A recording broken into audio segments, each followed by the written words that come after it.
একদিন তোর ছবি থাকবে এখানে।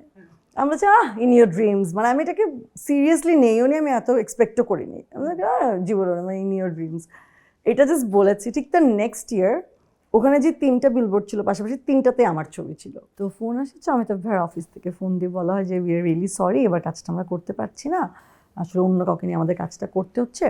তারপর আমি ওইটিভিসিটা দেখলাম, আরেকজনকে দেখতে আমার একটু খারাপ লাগে যাচ্ছে, এটা আমার করা, এখানে আমার থাকার কথা ছিল। এটা এত প্রচার হয়েছে, তখন হচ্ছে বড় বড় স্ক্রিন আসা শুরু করলো, বিকজ আমরা তো আসলে পুরো চেঞ্জটা দেখেছি। একদমই একদমই খুবই আনএক্সপ্রেসিভ ইমোশনাল, আমি এক্সপ্রেস করতে পারি না। মেবি আমার যেটা মনে হয়, যদি আমি এখনকার সিচুয়েশন, মানে এখন আমার যেই মনস্তাত্ত্বিক যে জায়গাটা থাকলে আমি হয়তো ওই পিক টাইমে ব্রেকটা নিতাম না। রিগ্রেটস নাই কেন, বিকজ আমি তো ওই সময় আমার কাছে যেটা রাইট মনে হচ্ছে আমি সেটাই করেছি, সো আমি কাকে ব্লেম করবো?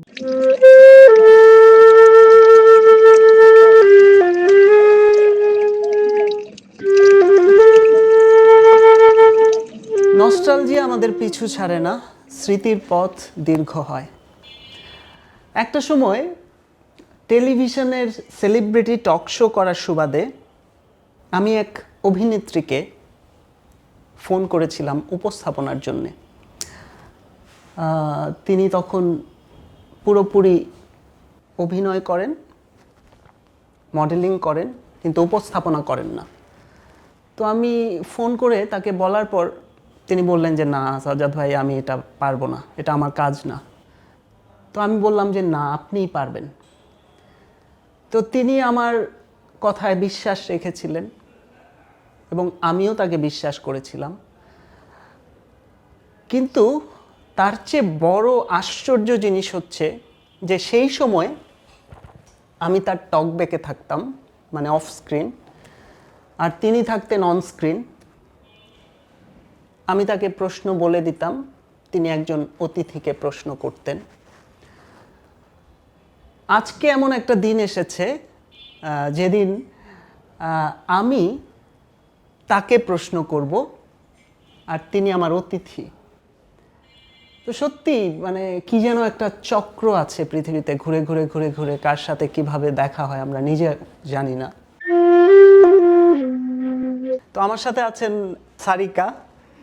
সারিকাকে আমরা সবাই চিনি। আমি ভেবেছিলাম যে আসলে আমি শুরুটা একটু অন্যরকমভাবে করব, অন্যরকমভাবে করা মানে কনভেনশনাল যেভাবে আমরা করে থাকি, কিন্তু ভাবলাম যে আসলে না, এইভাবেই শুরু করি। এটাই ফ্যাক্ট, এবং এটাতে আসলে বোঝা যায় যে কানেকশনটা কি হবে। হ্যাঁ, আমিও কখনো ভাবিনি যে আমি কখনো এই চেয়ারে বসবো আর আপনি এখানে বসবেন। না সত্যি কেমন যেন একটু কাল্পনিক লাগছে বিষয়টা। তো অনেক প্রশ্ন আমার আছে, কিন্তু প্রথম প্রশ্নটা এটাই করি যে আসলে উপস্থাপনাটা কি ভেবে আপনি আসলে রাজি হয়েছিলেন? এই প্রশ্ন হচ্ছে, আমি আসলে কখনো ভাবিনি যে আমি উপস্থাপনা করব। এবং আপনি যখন আমাকে ফোন দিয়েছিলেন, আমার মনে আছে ওই দিন আমি শুটিংয়ে ছিলাম, আমি শুটিং থেকে ফিরে আপনাকে কল ব্যাক করি। আমি ভেবেছি যে ইউজুয়ালি যেরকম প্রোগ্রামে গেস্ট হিসাবে কল করেন আপনি, সেটার জন্যই ফোন করেছেন। যখন আপনি বললেন যে আসলে অ্যাঙ্করিং করার জন্য, উপস্থাপনা করার জন্য, আমি একটু শকড হয়েছিলাম। মানে আমি বলছিলাম না সাথে মনে হয় না আমি পারবো, this is not my job. But আপনি আমার উপর বিশ্বাসটা রেখেছিলেন এবং আপনি বলেছিলেন যে আপনি আমার উপর বিশ্বাস রাখেন, আপনি ট্রাই করে দেখেন কি হয়। সো আপনার কথাতে আমি আসলে কনভিন্সড হয়েছি, আর কিচ্ছু না। ওকে, দেন অ্যান্ড দেয়ার একদম আপনার জাস্ট কথার উপরে আমি কনভিন্স হয়ে I took this decision and I never regretted. মানে আমার এই সাইডটা হয়তো এক্সপ্লোর করা কখনো হতোই না যদি আপনি না থাকতেন। ওকে, তো আপনার হাত ধরে আসলে এই জার্নিটা আসলে শুরু। আচ্ছা। তো আপনার কি মনে হয় যে এটা কি আপনার নাটকের যে ক্ষুধাটা বা অভিনয়ের যে ক্ষুধাটা আমি যদি বলি, সেটার সাথে প্যারালাল হয়েছে নাকি একটু ডিফারেন্ট হয়েছে এই উপস্থাপনার জায়গাটা? না, অভিনয়ের সাথে তো এটা প্যারালেল না, যেটা আমার মনে হয়। অভিনয়টা তো অভিনয়, এটা বিনোদন অঙ্গনেরই কাজ, কিন্তু এটা মাত্রাটা একদম ভিন্ন, এটা টোটালি ডিফারেন্ট জনরা। সো ওই মানে অভিনেত্রী সত্তাটা আসলে আলাদা, এটা আসলে আলাদা। কিন্তু এটা করতে যে আমার যেটা ভালো লাগে যে আসলে অনেক আর্টিস্টদের গল্প শোনা যায়, অনেক মানুষ যাদের সাথে তো ইউজুয়ালি আমাদের দেখা হয় না, রাইট, অন্য প্রফেশন হতে পারে, সিঙ্গার হতে পারে বা অন্যান্য যারা আছেন খেলোয়াড় হতে পারে, ওনাদের সাথে আলাপচারিতার একটা সুযোগ থাকে, তাদের লাইফ সম্পর্কে জানার বা বোঝার একটা সুযোগ থাকে। তো করতে করতে এখন আমার নিজেরও আসলে ভালো লাগে। আমি না আপনার ওইরকম এলাবোরেট সাক্ষাৎকার দিচ্ছেন, অতিথির আসনে বসে আছেন, এরকম ইন্টারভিউ আমার খুব একটা চোখে পড়েনি। হ্যাঁ, তো সেই জায়গা থেকে আমি শুরুতেই একটু ইন্টারভিউয়ের আদলে এই প্রশ্নটা করছি যে একদম শুরুটা ছোটবেলাটায় আমি আসব, কিন্তু আপনার একদম শুরুটা আমরা যে সারিকাকে চিনি সেই শুরুটা যদি দর্শকের সাথে আপনি শেয়ার করেন। এলাবোরেট কোনো ওরকম ইন্টারভিউ দেখেনি, বিকজ আমি ইউজুয়ালি খুব একটা ইন্টারভিউতে মানে যাই না, বা কোনো কাজ থাকলে কাজ প্রমোশনের জন্য হয়তো যাই না আসলে, নর্মালি খুব কম। তো একদম শুরুটা আমার খুব ইন্টারেস্টিংভাবেই হয়েছে, কারণ আমি তখন স্কুলে পড়ি। কত বয়স তখন? আচ্ছা, বয়স না বলি, ক্লাস ক্লাস বলি। স্কুলে ছিলাম, ছোট ছিলাম, হ্যাঁ, ক্লাস 8-এ হব। তো ওই সময় হচ্ছে আমার খুবই ছোট। হ্যাঁ। তো ওই সময় থেকে আসলে দেখা যাচ্ছে যে কোনো শপিং মলে গেছি আম্মুর সাথে, বা কোনো জায়গায় গেছি, ওখানে হয়তো অনেকে দেখে অ্যাপ্রোচ করছে, রাইট। কোনো ডিরেক্টর যে নাটক করতে চাই কিনা বা মডেলিং ইন্টারেস্টেড কিনা। তখন আমি বলতাম যে না, ইন্টারেস্টেড না, বিকজ আমার কখনোই মানে আমার ইচ্ছা বলতে কি, আমি কখনো আসলে চিন্তা করিনি এরকম কিছু। মানে আমি কাজ দেখতাম, বাংলাদেশি নাটক দেখতাম, সবাই দেখতাম, বাট আমি নিজেকে সেই জায়গায় কখনো আসলে কল্পনা করি। তো ফাইনালি যখন এটা ঘটলো ঘটনাটা, এর আগে তো সব 2-1 যেখান থেকে এসছে প্রপোজাল না বলে দিয়েছি। তো এরপরে আমার ভাই তখন হচ্ছে মেডিকেলে পড়ে, তো ওদের ওখানে হচ্ছে নবীনবরণ অনুষ্ঠান ছিল, তো ওর সাথে আমি গিয়েছিলাম ওখানে।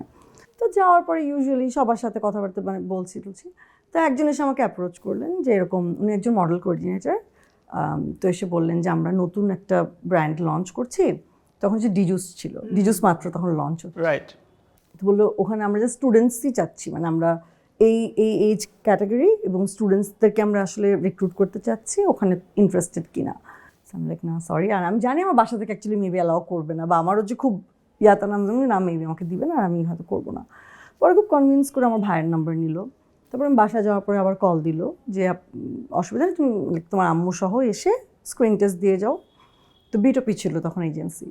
তো আম্মুকে বললাম, তো আম্মু বললো যে দেখো তোমার যদি খুব মনে হয় interest, just for a change একটা জাস্ট ট্রাই করে দেখতে পারো কেমন লাগে, জাস্ট এক্সপিরিয়েন্সের জন্য, মানে not as a profession, just যেহেতু আসছে যে দেখতে পারো। কিন্তু আপনার মনে কি বিন্দুমাত্র ইচ্ছা বা এরকম কিছু ছিল না? ইচ্ছা বলতে আমি খুব ডেসপারেট ছিলাম না, বাট আম্মু যেহেতু অ্যালাউ করেছে, সো আই ওয়াজ হ্যাপি, যাচ্ছ ফাইন। মানে আমি এমন না আমার ইচ্ছার বিরুদ্ধে আম্মু গিয়েছে, মানে আম্মু আমাকে জিজ্ঞেস করেছে তুমি কি ট্রাই করতে চাও, সো আমি লাইক ওকে, একটা জাস্ট করে দেখি, যে তার এর আগেও আসছে করে নিয়েছে, হাও মানে কেমন লাগে সেটা। রাইট। তো পরে আম্মু সহ গেলাম স্ক্রিন টেস্ট দিতে। তো স্ক্রিন টেস্ট দিতে যে ওখানে এজেন্সিতে বসে দেখলাম যে আরও অনেকগুলো ছেলেমেয়েরা ওখানে সবাই বসে আছে স্ক্রিন টেস্টের জন্য। তো 2-1টা একটু নোন ফেস দেখলাম, মানে হয়তো আমাদের অন্য স্কুলের কেউ বা কোচিংয়ে দেখেছি, এরকম পরিচিত 2-1জনকে দেখলাম। মানে এটা 8-এর ঘটনা? হ্যাঁ 8, বা তখন তো এরকম টাইমেই, মানে 8-9 হবে ম্যাক্সিমাম, 8ই হবে। না, এটা বললাম যে আপনি যে ঘটনাটা ঘটাতে চলেছেন ও আচ্ছা, তখন না না, এটা শুনতে চাই না, এটা আমি শুনতে চাই, কারণ এটা আপনার ছিলেন। বাট এই গল্পটা হচ্ছে, তো তখন আমি আসলে 8এই পড়ি, মানে তখন তো সবাই একজন একজন করে যাচ্ছে, স্ক্রিন টেস্ট দিচ্ছে, বোর্ড রুমের মধ্যে সবাই বসে আছে। তো আমি না বুঝে বলেছি, আমি আগে সরি বলে নিই। তো আমি ছোটবেলা থেকে এমনি খুব স্ট্রেট ফরওয়ার্ড ছিলাম, মানে খুব কনফিডেন্ট, একটা স্ট্রেট ফরওয়ার্ড টাইপের একটা, রাইট রাইট, মানে বাচ্চা, মানে আপনি যা ভাবেন তাই বলেন, এরকম ছিলাম আর কি। তার মানে বেয়াদব ছিলাম তা না, হ্যাঁ, বুঝতে পেরেছি আমি। তো সবাই একজন করে যাচ্ছে, স্ক্রিন টেস্ট দিচ্ছে, বোর্ড রুমে সবাই বসে আছে, ছবি তুলছে, আমি দেখছি একজন করে বের হচ্ছে। তারপর আমার নাম কল করলো, আমি ভিতরে গেলাম, ভিতরে যেয়ে দেখলাম যে সব সিনিয়ররা সবাই বসে আছেন, একজন ফটোগ্রাফার স্ক্রিন টেস্ট বলছে যেরকম করে ছবি তুলে। তো ওনারা বসে আমাকে বোঝালো যে আমরা রিডিউস হচ্ছে এবং টেলিকমিউনিকেশন যেটা আমরা লঞ্চ করব, এখানে আমরা 3টা টিভিসি বানাবো, একটা টিভিসিতে একটা মেয়ে সোলো, একটা টিভিসিতে একটা ছেলে সোলো, আর একটা গ্রুপ অ্যাড। সো সিলেকশন হবে কিনা আমরা জানি না, but if you get selected will call you. Okay. So আমার এখনো মনে আছে এই কথাটা, আমি ভুলে গেছিলাম, বাট ওখানে আরেকজন ছিলেন ওখানে যে জব করতো, পরবর্তীতে ওনাদের সাথে আরও কাজ হচ্ছে। তো ওনারা পরবর্তীতে যখন আমি কাজে রেগুলার হলাম, ওনারা আমাকে পরে মনে করিয়ে দিয়েছে যে তুমি পিচ্ছি মেয়ে, ওখানে কি বলে গিয়েছিল মনে আছে? আমার না, তখন ওনাদের মুখে শুনে আসলে আমার আবার এটা রিকল করা। তো আমি ওখানে বসে জাস্ট বের হওয়ার আগে হাসি দিয়ে বলেছি, if it's for the solo ad then call me, otherwise I am not interested. Okay. আমি এখন চিন্তাও করতে পারি না যে আমি এরকম কিছু বলে বের হবো, জীবনে কোনো সময় কাজ করিনি, কোনো এক্সপিরিয়েন্স নাই, নাথিং। মানে এই ভিড় ভাট্টার মধ্যে আপনি ঢুকবেন না, যদি করি ঠিকঠাক মতো করব। হ্যাঁ, এবং এটা আমি কি ভাবনা থেকে বলেছি আমি তাও জানি না, এটা যে কেউ শিখিয়ে দিয়েছে বা আমি চিন্তা করে গেছি তাও না, আমার ইনস্ট্যান্ট এটা মনে হয়েছে তাই আমি বলেছি। তো এটা বলে আমি চলে এসেছি। আমি তো ভেবেছি মনে হয় হবে না, এতজন গেছে স্ক্রিন টেস্ট দিতে কেন, আর আমি যে কথা বলে বেরিয়ে এসেছি। তো লাকিলি কিছুদিন পরে অ্যাকচুয়ালি কল আসে এবং আমাকে সোলো টিভি সিরিয়ালের জন্যই আসলে সিলেক্ট করা হয়। ওকে। এবং সেটা হচ্ছে ডিরেকশন দিয়েছিলেন Gazi Shubhro. His a very good director. তো ওইটা শুটিংয়ে যাই আম্মুর সাথে, যেহেতু আগে সবসময় সঙ্গে। তো প্রথম গেলাম, কখনো তো এগুলো কিছু দেখিনি, বিকজ কেউ নাই আমাদের মিডিয়াতে বা এরকম কখনো এক্সপিরিয়েন্স হয়নি। সো ফার্স্টে যে ক্যামেরা বা এই জিনিসগুলো যা যা বলছে তা তো করছি, বাট আমার মনে পড়ে না আমি কখনো নার্ভাস ছিলাম, বিকজ ওই যে বললাম বুঝতামই না কিছু, নার্ভাসটা হবো কি। রাইট। তো তখন যা যা বলেছে ওরকম করেছি। টিভিসিটা হয়েছে, অন এয়ার গেছে, সবাই দেখেছে। তো ওই এক্সপিরিয়েন্সটা মনে হচ্ছে যে অনেক কষ্টের কাজ। সকাল একদম আর্লি মর্নিং গিয়েছি, হোল ডে বসে থাকছি, শুটিং করছি, অনেক লেট শুধু। আমি ও মাই গড, এত কষ্ট তো বোঝা যায় না ইউজুয়ালি দেখলে। তো ফার্স্ট টিভিসি ওটা ছিল, ওটা দিয়ে আসলে প্রথম টিভি পর্দায় আসা। তো তার ওইটা অন এয়ার যাওয়ার কিছুদিন পরে বিটপি থেকে আমাকে আবার কল দেয় যে ওনাদের আরেকটা প্রোডাক্টের জন্য ওনারা মডেল খুঁজছে, সেটা হচ্ছে সিঙ্গার অ্যাপ্লায়েন্সেস, তাদের একটা বিলবোর্ড করবে। সেটার জন্য গেলাম স্ক্রিন টেস্ট দিতে, যেভাবে বললো যে একটা শাড়ি পরে আসতে হবে, জাস্ট ওটার জন্য এর মধ্যে ওটা অন এয়ার হয়ে গেছে? হ্যাঁ, ওটা অন এয়ার হয়ে গেছে। তো পরবর্তীতে আবার আম্মুর সাথে, আম্মুকে বললাম ভয়ে ভয়ে যে আম্মু এরকম তো আরেকটার জন্য বলছে, এখন আম্মুর কথা তুমি তো একটা করতে দিয়েছি, ঠিক আছে ফাইন ট্রাই করতে চাও, এটা তো ফটোশুট, এটা তো টিভিসি না, হয়তো অত কষ্ট হবে না বা কিছু। পরে আম্মুর সাথে গেলাম, ওখানেও স্ক্রিন টেস্ট দিলাম, ওটা তো সিলেক্টেড হলাম। ওইটার বিলবোর্ডগুলো তখন অনেক জায়গায়, মানে ঢাকা সিটিতে প্রচুর বিলবোর্ড, ঢাকার বাইরেও ছিল ওদের। এই ফার্স্ট একদম প্রমিনেন্ট আমার একদম ক্লোজ একটা ফেস, এই বিলবোর্ড। এইভাবে আসলে জার্নি শুরু। তো এরপরে আরও এরকম মানে ঘটনাচক্রে আসলে অন্যান্য ব্র্যান্ডের সাথে কাজ করা, যেমন মনে আছে নকিয়ার কাজ করেছি, এবং তার পরবর্তী যে টিভিসিটা করেছিলাম সেটাও ছিল হচ্ছে, I am very lucky, in fact আমি বলবো I am very lucky, very blessed যে এই ইন্ডাস্ট্রিতে শুরুটাই আমার হয়েছে আসলে সব গুণী মানুষদের হাত ধরে। সো আমার আসলে কাজ করতে করতে শেখা, কারণ আমি তো কোনো শিখে আসিনি বা ব্যাকগ্রাউন্ড থেকে আসিনি, এবং ঢুকেই ফার্স্টে সব ভালো ডিরেক্টরের সাথে কাজ করার সৌভাগ্যটাও বা কয়জনের হয়। এবং সেকেন্ড কাজ ছিল হচ্ছে সাওয়ার ফারুকি ভাই, ওনার সাথে ওনাদের একটা, ওটা তো গ্রামীণের টিভিসি ছিল, বিকজ ডিজুসের গ্রামীণ তো সেম, রাইট। সো ওটা টিভিসি আমরা করলাম। ওটা শুটিং আমার মনে আছে ঢাকা ইউনিভার্সিটিতে হয়েছিল, ওটা একটা কাপলের গল্প ছিল। তো এভাবেই আসলে শুরু ওটা। এরপরে তো না, এখন আমি জানতে চাই যে তারপর আপনার তো একটা ঘটনা আপনি বলছিলেন যে বিলবোর্ড, মহাখালী ফ্লাইওভার, এবং এটা যদি সব শেয়ার মনে করেন। হ্যাঁ, আমার মনে আছে। গল্পে গল্পে যা বলি না সব কিছু নিয়ে আসছে। বলেন ঘটনা। আর আপনি খুব ভালো হোস্ট, একা একা কফি খাচ্ছে, আমাকে না দিয়ে। আচ্ছা, কফি দাও, আবির কফি দাও। হ্যাঁ বলেন। আচ্ছা, তো এর ভেতরে তো মানে ওই পরের টিভিসিটা করার পরে মাসখানেক হয়তো গেছে। তো এর ভিতরে টুকিটাকি ফটোশ্যুট বা এরকম কাজ করেছি। তো বিভিন্ন ব্র্যান্ডের তখন ফটোশ্যুট হতো, বা ওই যে প্রিন্ট মিডিয়া বা ম্যাগাজিনের কাজ হতো তখনকার টাইমে অনেক, তো সেগুলো করেছি। তো একদিন আমার মনে আছে, আমার ফ্রেন্ডরা সহ গাড়িতে আমরা যাচ্ছি, তখন মহাখালী ফ্লাইওভারটা হয়েছে। তো ওটার পাশে আপনার মনে আছে কিনা আমি জানি না, বড় বড় বিলবোর্ড ছিল, একদম বিশাল সাইজের, এত বড় বিলবোর্ড ইউজুয়ালি থাকে না। তো আমি যখন নতুন, আমি এগুলো বুঝি না, তো আমার ফ্রেন্ডসরা গাড়িতে যেতে যেতে ওরা দুষ্টামি করে হঠাৎ করে বলেছে কি, একদিন তোর ছবি থাকবে এখানে। আমরা বলছি ইন ইউর ড্রিমস, মানে আমি এটাকে সিরিয়াসলি নেইও নি, আমি এত এক্সপেক্টও করিনি। আমি জীবন মানে ইন ইউর ড্রিমস, এটা জাস্ট বলেছি। ঠিক তার নেক্সট ইয়ার ওখানে যে 3টা বিলবোর্ড ছিল পাশাপাশি, 3টাতে আমার ছবি ছিল। ওকে। মানে উইদিন 1 ইয়ার। আমি তাই আর কি চিন্তা করি যে ইটস লাইক এটা ম্যানিফেস্টেশন নাকি lakh, I don't know, but আমি যেটা হয়তো এক্সপেক্টও করিনি। তখন ফারজানা শাকিলের বিলবোর্ড ছিল একটা, সোল ড্যান্স ছিল, আরেকটা আমি ভুলে গেছি। তো ওদের ফটোশুটের ওই ছবিগুলো ওখানে ছিল, একদম পুরো লাইফ সাইজ, বিশাল বড়। আচ্ছা, তারপর আপনি বাংলা লিংকের নাম ধরেই বলি, ওই বিজ্ঞাপনগুলি তো আসলে অনেক বড় আকারে বিজ্ঞাপনের যে ধারণা সেটা নিয়ে আসলো। সেই বিজ্ঞাপনে সম্পৃক্ত হওয়ার ঘটনাটা কি ছিল? আচ্ছা, সেটা আরো অনেক পরের ঘটনা। বাংলা লিংক আমি আসলে করেছি আরো অনেক পরে। আচ্ছা, এর মধ্যে কি চললো? ওই যে বিভিন্ন অন্যান্য টিভিসি করেছি আরো। তো বাই দ্যাট আমি স্টুডেন্টও ছিলাম, আমি যে খুব ফুল ফ্লেজেড কাজ করতে পারতাম তাও না, আমাকে দিতেও না বাসা থেকে।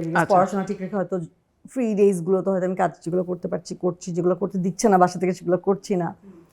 আম্মুর জন্য তো আসলে কষ্ট যে আমার সাথে সাথে সবসময় যাওয়া, অ্যাটেন্ড করাটা। সো এর ভেতরে যেটা হয়েছিল, অমিতাভ ভাইয়া, মানে আমি ওনাকে ভীষণ পছন্দ করি, এবং he is a very very good director. So ওনার কাজ তখন সবাই আমরা দেখি। তো ওনার অফিস থেকে কল আসলো যে আমার একটা কাজের জন্য স্ক্রিন টেস্ট দিতে হবে, আমাদের অফিসে আসতে হবে। ওনারাও আমাকে দেখেছে হয়তো কোনো বিলবোর্ডে ওরকম দেখে আর কি কল দিয়েছে। তো আমি তো খুবই নার্ভাস হয়ে গিয়ে গেলাম অফিসে, স্ক্রিন টেস্ট দিলাম। তো ওনারা বললো যে সিলেক্টেড, এই কাজটা হবে। ওটা একটা বিউটি প্রোডাক্ট ছিল, আমি নাম বলবো না, বাট একটা তখন বিউটি প্রোডাক্ট বলতে আসলে সাবান। এবং ওই টাইমে আমাদের যেই মানে টিভিসির একটা গোল্ডেন এরা গেছে, তখন আসলে টেলিকমিউনিকেশন, তারপর সোপ, বিউটি প্রোডাক্ট এগুলোর ছিল অনেক ভ্যালু। মানে প্রতিটা মডেল আসলে তাদের ড্রিম থাকতো এই প্রোডাক্টগুলো করার, বিকজ এগুলো যে পরিমাণে প্রচারণা হতো, যেই পরিমাণে ফোকাস পেতো, বা যেই পরিমাণে বিলবোর্ড বা সব কিছু হতো, ওই গ্ল্যামারাস বিষয়টা ওইটা থাকতো। তো গেলাম, তো একটা সাবানের বিজ্ঞাপন ছিল। তো উনি বললো যে ফাইনাল সব কিছু তুমি করছো, এবং আমার মাপে মোটামুটি কস্টিউমও বানানো শেষ। আমি এর আগ পর্যন্ত আমি কিরকম আসলে মানে আপনি যেটা শুরুতেই বললেন, আমি আসলে এক্সাইটমেন্ট বুঝতাম না। আমার কাজ যাচ্ছে, আমি যে ফ্রেন্ডদেরকে বলবো আমার এটা দেখবে, আমার ফ্যামিলির কেউ যে বলবে, আমরা কেউই এটা নিয়ে খুব একটা ছিলাম না, যে হ্যাঁ করছি অ্যাজ আ হবি, কাজ যাচ্ছে। নিজে থেকে বলতাম, আমি আনইজি ফিল করতাম। এই প্রথম কোনো কাজের আগে আমি আমার দু একটা ফ্রেন্ডকে বলেছি যে আমি তো সোপের বিজ্ঞাপন করছি, মানে তখন যে বিউটি প্রোডাক্ট, এটা একটা বিশাল ব্যাপার। এবং তখন খুব এক্সাইটেড ছিলাম এই কাজটার জন্য। প্রথম আমার যে এক্সাইটমেন্টটা আসলে কাজ করা শুরু করে এখান থেকে। তো আমার মনে আছে পরশুদিন শুটিং আমাদের, তো সব কিছু মোটামুটি ডান, কস্টিউমের জন্য মেজারমেন্টসও নেওয়া শেষ। তো শুটিং হচ্ছে পরশুদিন। আমার মনে আছে ওই দিন আমরা বাইরে কোথাও গিয়েছিলাম, কোথায় যাচ্ছিলাম মনে নেই, এবার আমি আম্মুর সাথে গাড়িতে বসেছিলাম। ওই সময় একটা কল আসে, তো ফোন আসছে অমিতাভ ভাইয়ের অফিস থেকে। ফোন দিয়ে বলা হয় যে উই আর রিয়েলি সরি, এবার কাজটা আমরা করতে পারছি না, আসলে অন্য কাউকে নিয়ে আমাদের কাজটা করতে হচ্ছে। তো তারপরে অমিতাভ ভাইয়া ফোনটা নেন এবং নিয়ে বলেন যে মন খারাপ করুন, আমরা এর থেকে আরও বেটার কাজ করবো। অসুবিধা নেই ভাই, ইটস ওকে, আন্ডারস্ট্যান্ড বলে আমি ফোনে রেখে দিয়েছি।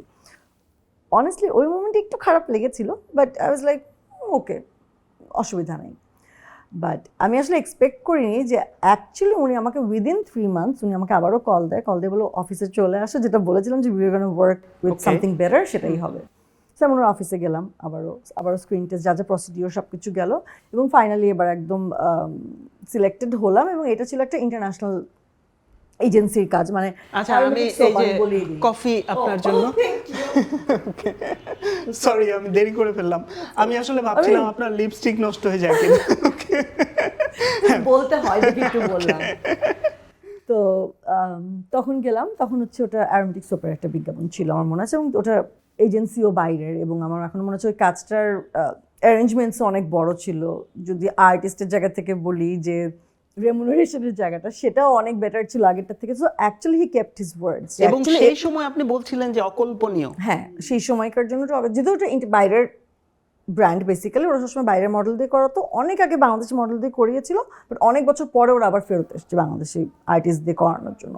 বাট এর আগে বাইরের মডেল দিয়ে করতো, ওটা এখানে অন এয়ার যেত। So I was really happy, মানে নাথিং টু কমপ্লেন। সো ওটার কাজ করলাম, এবং ওটা তো সাবিরি আপা ছিল আমার আর্টিস্ট।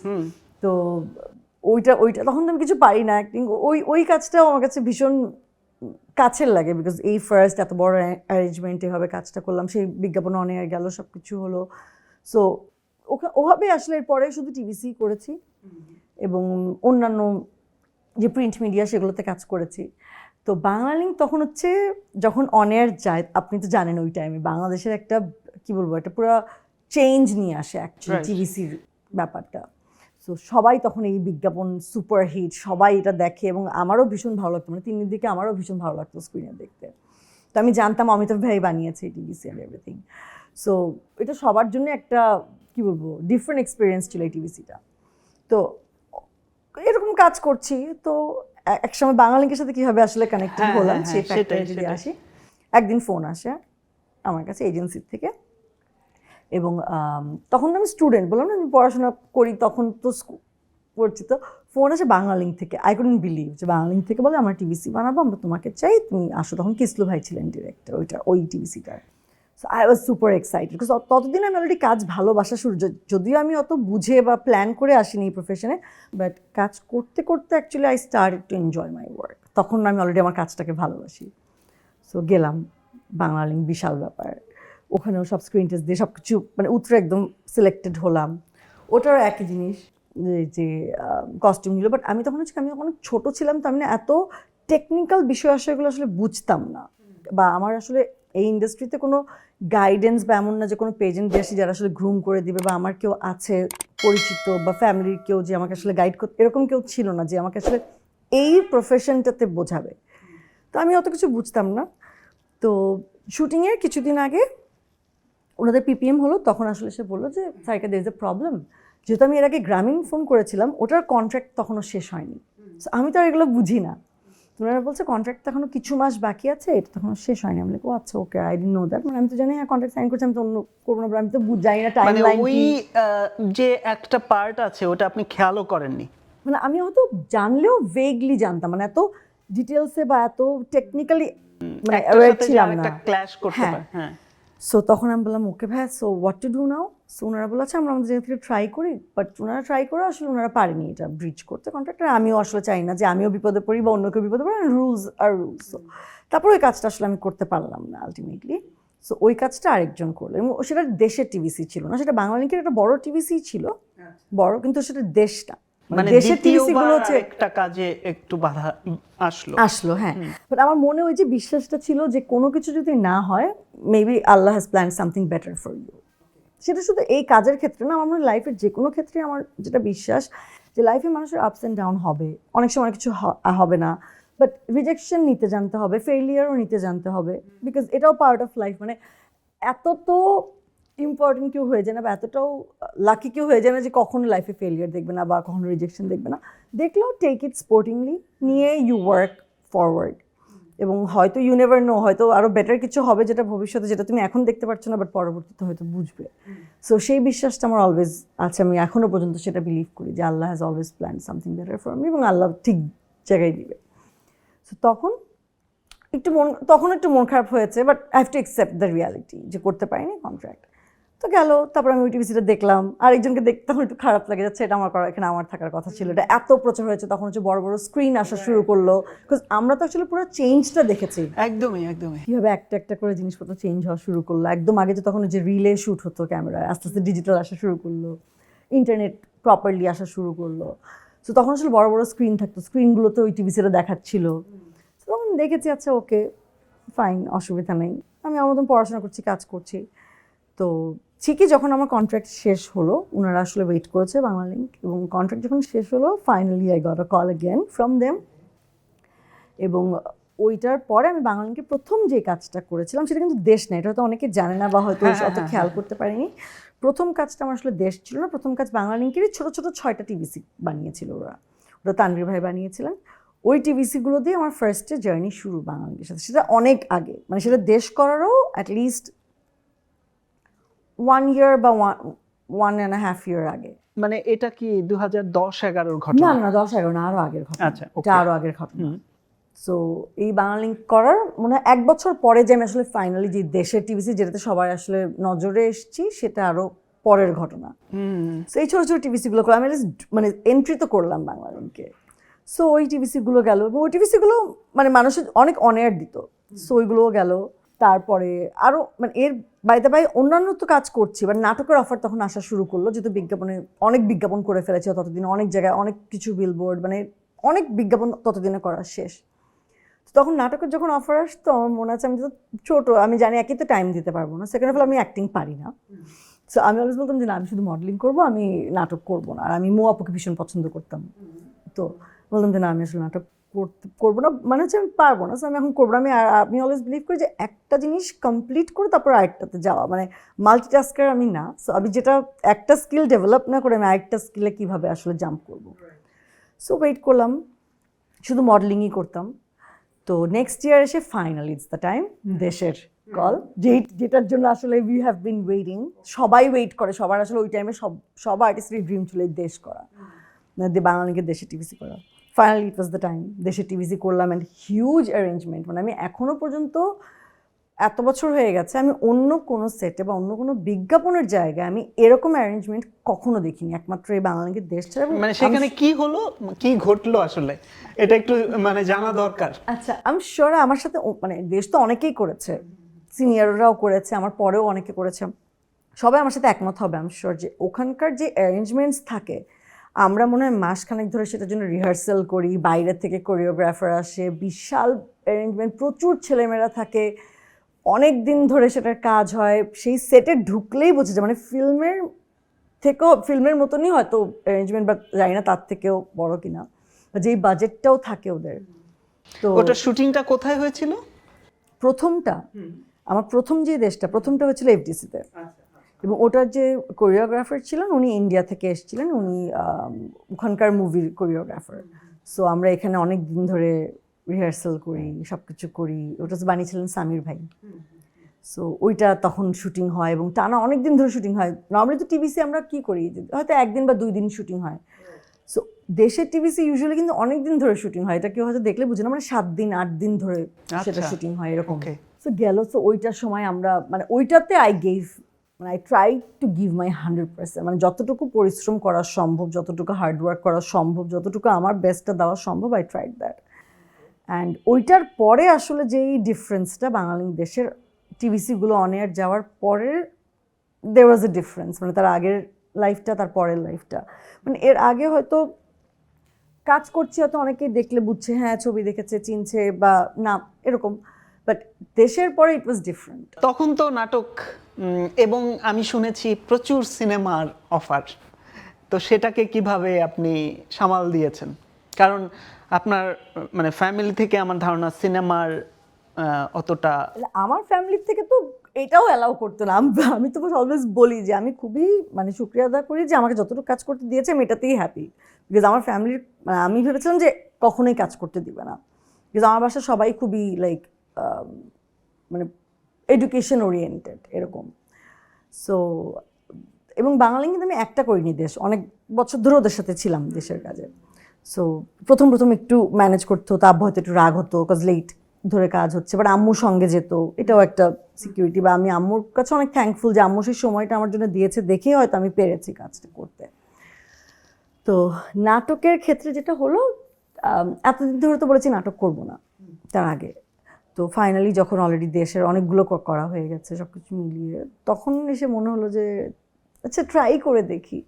এই যে আপনার মতন যেটা আমি উপস্থাপনা, আমি আপনাকে কি বলেছিলাম আপনার মনে আছে কিনা আমি জানি না, বলছিলাম যে ভাই আমি ট্রাই করবো, যদি আমার মনে হয় আমাকে তো একদমই হচ্ছে না ভাইয়া প্লিজ তাহলে আমাকে কুইট করতে দিই। আমি অলওয়েজ বিলিভ করি যে কোনো কিছুতে আমি এক্সেলেন্ট না হলে অ্যাটলিস্ট ট্রাই করে দেখবো যে আমার ডেভেলপ করার ওখানে স্কোপ আছে কিনা, তাহলে আমি সেটা কন্টিনিউ করবো। আদারওয়াইজ যদি মনে হয় যে না হবে না তাহলে আর করবো না। তখন আমার মনে হচ্ছে আমি ট্রাই করে দেখি, কারণ আমি তো শিখিনি, করতে করতে যতটুকু শিখি। এবং ওই সময় সব ডিরেক্টররা সবাই তখন অনেক আশ্বাস দিলেন যে আপনার মতনই, যে কিচ্ছু হবে না, আমরা কাজ করাই নিব, শিখে ফেলবা, পারবা, এরকম এরকম বলে সবার উৎসাহতে আসলে করলাম তখন। তো নাটকের ডিসিশনটা নিতে কোন গল্পটা বা কি আপনাকে ইন্সপায়ার্ড করলো যে এই কাজ? তখন কি এত কিছু বুঝতাম? একই সাথে অনেক কাজ আসছে। তখন যদি বুঝতাম তাহলে তো হতোই। Honest, I am being honest, তখন তো আসলে এত কিছু বুঝতাম না, কি গল্প বা ওরকম ডিরেক্টরস, আমি বললাম না আমার তো কোনো গাইডেন্স ছিল না। তো সবার কাছ থেকে অফার যখন পাচ্ছি, আমি তো নামে জানি যে এরকম এই ডিরেক্টরসদের আমি নামে জানি, এনাদের কাজ হয়তো দেখেছি, তো ওভাবে হয়তো যখন কাজগুলো এসছে তখন তো ওভাবে আমি সিলেক্ট করছি। তখন তো আমি গল্প অতটা কিছুই তো বুঝি না, তো ওই সিলেকশনের ফেজটা তো আরো পরে, সেটা তো ম্যাচুরিটি আসার পরে সেটা বুঝি। আমি আমার ক্যারিয়ার প্যাথ যেটাই করেছি, I did a good job, but সেটা না বুঝেই করেছি। ওকে, এই যে মডেলিং শুধু করবো, অ্যাক্টিং তখন করবো না, করলে হয়তো আমাকে আরেকটু স্ট্রাগল করতে হতো যদি শুরু থেকে নাটকটা করতাম, মেবি যে হয়তো অন্যান্য ক্যারেক্টার থেকে শুরু করতে হতো জার্নিটা। এখানে যেরকম এটার একটা ধাপ পেরিয়ে যখন করেছি, তখন হয়তো আমাকে একদমই প্রথম সারির থেকে আসলে শুরু, মানে সব ভালো ডিরেক্টরস, মেইন কাস্টিং এখান থেকে শুরু করার সুযোগটা পেয়েছি। তো এই ডিসিশনটা হয়তো আমি আনকনসিয়াসলি মানে সাবকনসিয়াসলি নিয়েছি, দা বুঝে, but it worked somehow for me. তো তখন সব ভালো ডিরেক্টরসদের সাথে কাজ করেছি। প্রথম কাজ করেছিলাম আশুতোষ সুজন ছিলেন, তারপরে কাজ সবই সিঙ্গেল নাটক, সিরিয়াল না। এবং তারপরে করলাম হচ্ছে চয়নিকা চৌধুরী ছিলেন, হিমু আকরাম ছিলেন, তো এরকম, এবং অনিমেষ আইচ ছিলেন। তো সবই ভালো ডিরেক্টরস এবং সব ভালো কো-আর্টিস্ট সবাই একদমই। তো তখন তো আমার শুরুর দিকে কয়েকটা নাটক দেখলে এখন আমার ও মাই গড, মানে সেটা সবারই মনে লাগে এম্বারাসিং কি, মানে তখন তো ছোট বাচ্চা যে অ্যাক্টিং করছে বোঝা যায় এরকম। তো কাজ করা শুরু করলাম গ্র্যাজুয়ালি। এবং আমি যদি বলি যে আমার অ্যাক্টিংয়ের জায়গাটা, গ্রুমিংটা কিছুটা হলেও আমার হয়েছে, বা শেখার যেই জায়গাটা আমার হয়েছে সেটা হচ্ছে একটা, আমি লাইফে কখনো সিরিয়াল করিনি। এই যে এত বছর হয়ে গেছে আমি এখনো কোনো সিরিয়াল করিনি, শুধু সিঙ্গেল নাটক করি, সিঙ্গেল নাটক অ্যান্ড টেলিফিল্ম করি। মানে সিরিয়াল কেন আপনি নেননি? নিশ্চয়ই অনেক অফার এসেছে। অবশ্যই অনেক অফার এসেছে, বাট শুরু থেকে যখন আমি আসলে নাটকটা শুরু করি, আমার সিঙ্গেল নাটক করেই ডেট থাকতো না। ওকে, তো সিরিয়াল করলে এবং আর্টিস্টের জায়গা থেকে এবং আমার মজাও লাগতো আসলে একটা ক্যারেক্টার আমি 2 দিন করছি, পরবর্তীতে আরেকটা ক্যারেক্টার করছি, মানে ইটস ভেরি ফান, মানে স্পন্টেনিয়াস জিনিসটা, নতুন সেট, নতুন ক্যারেক্টার, নতুন কো আর্টিস্ট, আমার কাছে ওটা খুবই লাইক এনজয় করতাম ওই জিনিসটা। সো আমি একটাই সিরিয়াল করেছি, সেটা হচ্ছে অরুণ চৌধুরী ওনার, সেটা হচ্ছে হুমায়ুন স্যারের গল্পে। ওকে, আচ্ছা। আমার লাইফে একটাই সিরিয়াল করেছি, সেটা হচ্ছে ওইটা। এবং আমি বলবো ওই শুটিংটাতে যেহেতু সিরিয়াল লম্বা টাইম ধরে শুটিং হয় এবং সেটে অনেকে থাকে, আমার মানে নাম ভূমিকায় আমি ছিলাম এবং ওখানে সুবর্ণা মোস্তফা আপু ছিলেন এবং আরো অনেক ভালো ভালো মানে ভালো অ্যাক্ট্রেসরা ছিলেন, মিলন ভাই ছিলেন, অনেকে ছিলেন, মানে সব সব ক্রিম আর্টিস্টরা। তো আমি তো টেনশনে ছিলাম যে ওনাদের সাথে যে অ্যাক্টিং করবো কিভাবে, মানে কিন্তু বলো না সবাই আমাকে এত স্নেহ করে, এখনো পর্যন্ত আমি বলবো যে সবাই আমাকে অনেক স্নেহ করে, ওই সেটও আমাকে সবাই এত আদর করেছে, মানে ছোট সবাই আমাকে আদর করছে, আমাকে অনেক হেল্প করেছে, মানে শটের আগে আমাকে অ্যাক্টিংয়ের জায়গা থেকে হোক, সুবর্ণা আপু বসে যে বোঝানো, অরুণদা বলে কি আমি এত বছর ধরে সুবর্ণার সাথে কাজ করছি, কখন আমি দেখিনি এরকমভাবে বসে কাউকে করছে, এবং আমার এখন আমার সুবর্ণা আপু হয়তো লাঞ্চ করছে, উনি আমার জন্য খাওয়া নিয়ে আসছে, আমি এই জিনিসগুলো আসলে কখনো ভুলবো না, এই সুইটনেসগুলো আসলে। রাইট। তো ওইটার মাধ্যমে হয়তো আমার একটা অ্যাক্টিং শেখার বা আরেকজনেরকে দেখে বোঝার বা যতটুকু নিতে পারার যে চেষ্টাটা, ওটার মাধ্যমে আসলে আমার মনে হয় হয়েছে, মানে বলছি না যে খুব পেরেছি, বাট ওই টাইমে যতটুকু হয়েছে সেটা ওইটার হাত ধরেই হয়তো। আচ্ছা, তখন থেকে তো আপনি একরকম পুরোদমে মিডিয়ার একটা প্রিয় মুখ হয়ে ওঠা যেটাকে বলে, কিন্তু তারপর একটা গ্যাপ হলো আপনার। ওইটা কেন? নিজেকে কি একটু প্রস্তুত করা বা সেরকম কিছু কি মনে হয়েছিল? গ্যাপ আসার কথাটা কেন সবাই মনে রাখে আমি আচ্ছা, ওকে, গ্যাপ বলবো না আমি, এটা আমি বলবো যে একটু সময় নেয়া। আচ্ছা, হ্যাঁ, তার আগে একটু বলে নিতে চাই যে আমি মানে আমি এখনো পর্যন্ত দর্শকদের কাছে অনেক কৃতজ্ঞ, তারা যেই পরিমাণে ভালোবাসা আমাকে দিয়েছে তখনও, যেটা আসলে কল্পনাও কখনো করিনি। এবং কাজ যে আপনি বলেন যে গ্যাপ, ওই গ্যাপের সময় আমার কখনো মনে হয়নি আমি গ্যাপে আছি, মানে বাইরে যখন গেছি, ফ্যানদের সাথে যখন এনকাউন্টার হয়েছে বা মানুষজনের যে ভালোবাসাটা আমি এখনো পর্যন্ত দেখি, কাজ তখন কম করছি, তাও যেটা পাই, এটা ইটস মানে আনবিলিভেবল। আচ্ছা, গ্যাপের নেওয়ার বিষয়টাতে যদি আসি, ওকে, এটা আসলে যদি বুঝিয়ে বলতে চাই অনেক লম্বা সময় লেগে যাবে, হয়তো একটা প্রোগ্রাম ইনাফ না, যদি মানে এটা আসলে বুঝাতেও চাই না খুব একটা, কারণ এটা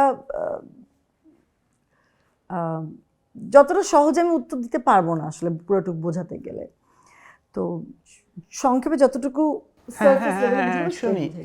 তো যেটা হচ্ছে বেসিক্যালি আমি অনেক ছোট ছিলাম যখন আমি কাজ করা শুরু করেছি, আমাকে দেখলে মানুষ ভাবে যে আমি অনেক বছর ধরে কাজ করছি, বাট আমি আসলে অনেক আর্লি এজ থেকে কাজ শুরু করছি, যেই বয়সটা হয়তো মানুষ স্কুল পালিয়ে ফ্রেন্ডদের সাথে ঘুরতে যায় বা কলেজে ফ্রেন্ডের সাথে আড্ডা দিচ্ছে, আমার ওই টাইমটা বেসিক্যালি আমি ফুল ফ্লেজেড কাজ করেছি, মানে একদম প্রফেশনালি, 30 days অলমোস্ট। হ্যাঁ, মানে এটা কয় বছর চললো টানা? 5-6 বছর, 4-5 বছর মেবি হবেই, হ্যাঁ। আমি এক্স্যাক্টলি টাইম ফ্রেম আমি অত মানে স্পেসিফিক না। হ্যাঁ। সো সেটা তো গেলই যে কাজে ব্যস্ত, প্লাস বাসায় সময় দিতে পারছি না, ফ্যামিলি ওকেশনস অ্যাটেন্ড করতে পারছি না, সব কিছু মিলিয়ে কোনো ফ্রেন্ডসদের সাথে কোনো কমিউনিকেশন নেই, বিকজ ফ্রেন্ডসরা একদিন দুদিন ডাকবে, এরপর হয়তো থাকবে না, বা এটা তখনকার ছোটোবেলায়। এখন বড় হয়ে মানুষের ম্যাচিউরিটি লেভেল ডিফারেন্ট হয়, এখন সবাই ব্যস্ত। এখনকার টাইমে যদি আসি, কারোর জন্য কারোর টাইম নেই, বিকজ সবাই যে যা নিজের লাইফ গড়াতে ব্যস্ত, যে যা নিজের ফ্যামিলি, নিজের সন্তান, নিজের বাচ্চা নিয়ে ব্যস্ত। ওই বয়সটার কথা যদি চিন্তা করেন, মানে এভাবে চিন্তা করতে হবে যে ওই বয়সটা আমার, আর আমি এমনি একটু ইমোশনাল, খুবই আনএক্সপ্রেসিভ ইমোশনাল, আমি এক্সপ্রেস করতে পারি না। তো তখন আমার হঠাৎ করে মনে হলো যে আচ্ছা, মানে এতদিন ধরে কাজ করছি, I was really tired, exhausted, যেটা ওয়ার্ক এথিক্সও যদি বুঝতাম তাহলে হয়তো আমি সেটা মেনটেন করতাম, যে ব্যালেন্সটা যে রাখতে হয় কাজের সাথে পার্সোনাল লাইফে, নিজের বডির রেস্ট, এই যে ফাইন ব্যালেন্সটা, এটা আমি কখনো বুঝিনি। ওই তালে তালে কাজ করে গেছি, কেউ বোঝায়ও নি হবে, আর তখন বুঝালে হয়তো বুঝতাম কিনা জানি না, সে মেচুরিটি ছিল কিনা, যে ওয়ার্ক লাইফ, ফ্যামিলি লাইফ, নিজের রেস্ট, নিজের হেলথ, সব কিছু যে একটা ব্যালেন্স রাখতে হয়, সেই জায়গাটা আসলে বুঝিনি, দেখেই হয়তো ওভার এক্সস্টেড হয়ে গেছিলাম। এবং তখন এসে মনে হচ্ছে যে ও মাই গড, আমার তো লাইফে কাজ ছাড়া আর কিছু নাই। মানে অনেক বন্ধুদের বা পারিবারিক যে সোশ্যাল কিছু ম্যানেজমেন্ট, সেটা আপনি আমি টোটালি হারিয়ে ফেলেছেন। ডিসকানেক্টেড, কারণ দেখা যাচ্ছে বাসায় থাকছি কিন্তু আমি যে সময় বাসায় ফিরছি তখন সবাই হয়তো ঘুমাচ্ছে, আমি বা সকালে যখন আমি ঘুমাচ্ছি সবাই কাজে বের হয়ে যাচ্ছে। সো এরকমই ছিল, বা অন্য আত্মীয় স্বজনদের কোথাও যেতে পারছি না। সো কাজের কমিটমেন্টটা আগে, তো আবার দেখা যাচ্ছে অনেক লেট নাইট, তখন টাইম ছিল যে অনেক দেরিতে শুটিং শেষ হচ্ছে, আবার ভোরবেলা যাচ্ছে, ওইটাও অনেক টায়ারিং। সব কিছু মিলে তখন বললো যে না, আমার একটা ব্রেক দরকার।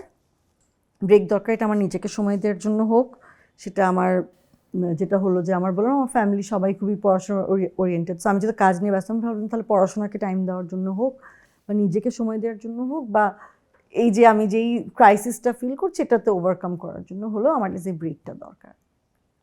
তো তখন আমি যখন আসলে ব্রেকটা নেই তখন আসলে কেউই খুশি ছিল না ব্রেকটা যে নিচ্ছি, হ্যাঁ মানে ইন্ডাস্ট্রির সবাই তো কেউই খুঁজছিল খুশি ছিল আপনাকে। না, হ্যাঁ সো আর মেবি আমার যেটা মনে হয় যদি আমি এখনকার সিচুয়েশন, মানে এখন আমার যেই মনস্তাত্ত্বিক যে জায়গাটা থাকলে আমি হয়তো ওই পিক টাইমে ব্রেকটা নিতাম না।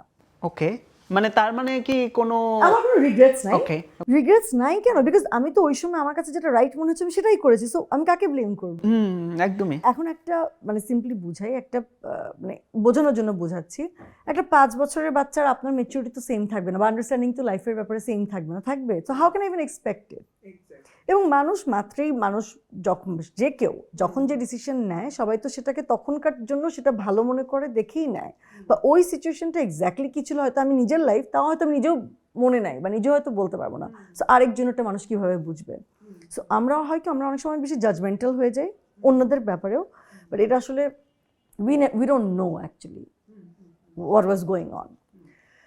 সো বাট আমার এখন যেরকম আমি প্রফেশনালি চিন্তা করি, আমার এখন মনে হয় যে আমার ওইটা ছিল একদম কাজ করার সময় যেটা হয়, যেটা সবারই একটা টাইম যায় না, তো মানে আমি হলো হয়তো ব্রেক টায়ার্ড হলো আমি হয়তো ব্যালেন্স করতাম, যেটা আমি বুঝতাম যে আমার ক্রাইসিসটা কেন হচ্ছে, যে আমার কাজের ব্যালেন্সের জন্য, যে ওভার স্ট্রেসড হয়ে যাচ্ছি। 30 দিন কাজ করা ইজ নট হেলদি, রেস্ট ছাড়া কাজ করা ইজ নট হেলদি, বা কাজ সিলেক্ট করো বা তুমি ফ্যামিলি ফ্রেন্ডস সবই মেনটেন করো। সো ওইটা হয়তো আমি করতাম, হয়তো আমি একটা হলিডে থেকে এসে তারপর হয়তো আমি সেটাকে সর্টেড করতাম এখনকার টাইম হলে ম্যাচিউরিটি। ওই সময় তো যে মনে হচ্ছে কাজই করবো না, মানে ওইটা তো ওই সময়কার জন্য বলছি। তো তারপরে যখন আসলে ব্রেক নিলাম, যে ভাবলাম পড়াশোনাটাও করবো, সব কিছু মিলে ওগুলো করবো, ওই সময় ব্রেক নিলাম। বাট ফানি ম্যাটার, আমরা যাই প্ল্যান করি না কেন, আমি ওই জন্য খুব বেশি প্ল্যান করি না লাইফে। যখন যেটা কাজ আমার সবই তো প্ল্যানের বাইরে হয়েছে, আমার প্রফেশনে এটা আসার কথা না, এটা হয়েছে কোনো কিছুই কখনো যেভাবে প্ল্যান করেছিলাম, যেভাবে আমি চিন্তা করেছিলাম, বা যেভাবে এখনো পর্যন্ত যা প্ল্যান করি ওরকম হয় না, অন্য কিছু হয় ঘুরে, হয়তো ভালো বেটার কিছু হয়, আমরা ভাবি ওটা হলে হয়তো বেটার হতো, বাট হয়তো এটাই আমার জন্য ভালো। লাইক আমরা আমাদের এনভায়রনমেন্টের দ্বারা কিন্তু আসলে শেপ আপ হই, হয়তো আজকে আমি যেটা সেটা হয়তো সেই এক্সপিরিয়েন্সের জন্য হয়েছি। সো আমার যেটা প্ল্যান ছিল যে আমি ব্রেক নিয়ে পড়াশোনা করবো, জানি না দেশে বাইরে যাবো কেন বা যেটাই করবো না কেন, বাট আলটিমেটলি ওগুলো কিছুই হয়নি, পাইলট হবেন বা যেটাই হোক না কেন, মানে সেটা কিছুই হয়নি। আল্লাহ হ্যাড অ্যানাদার প্ল্যান।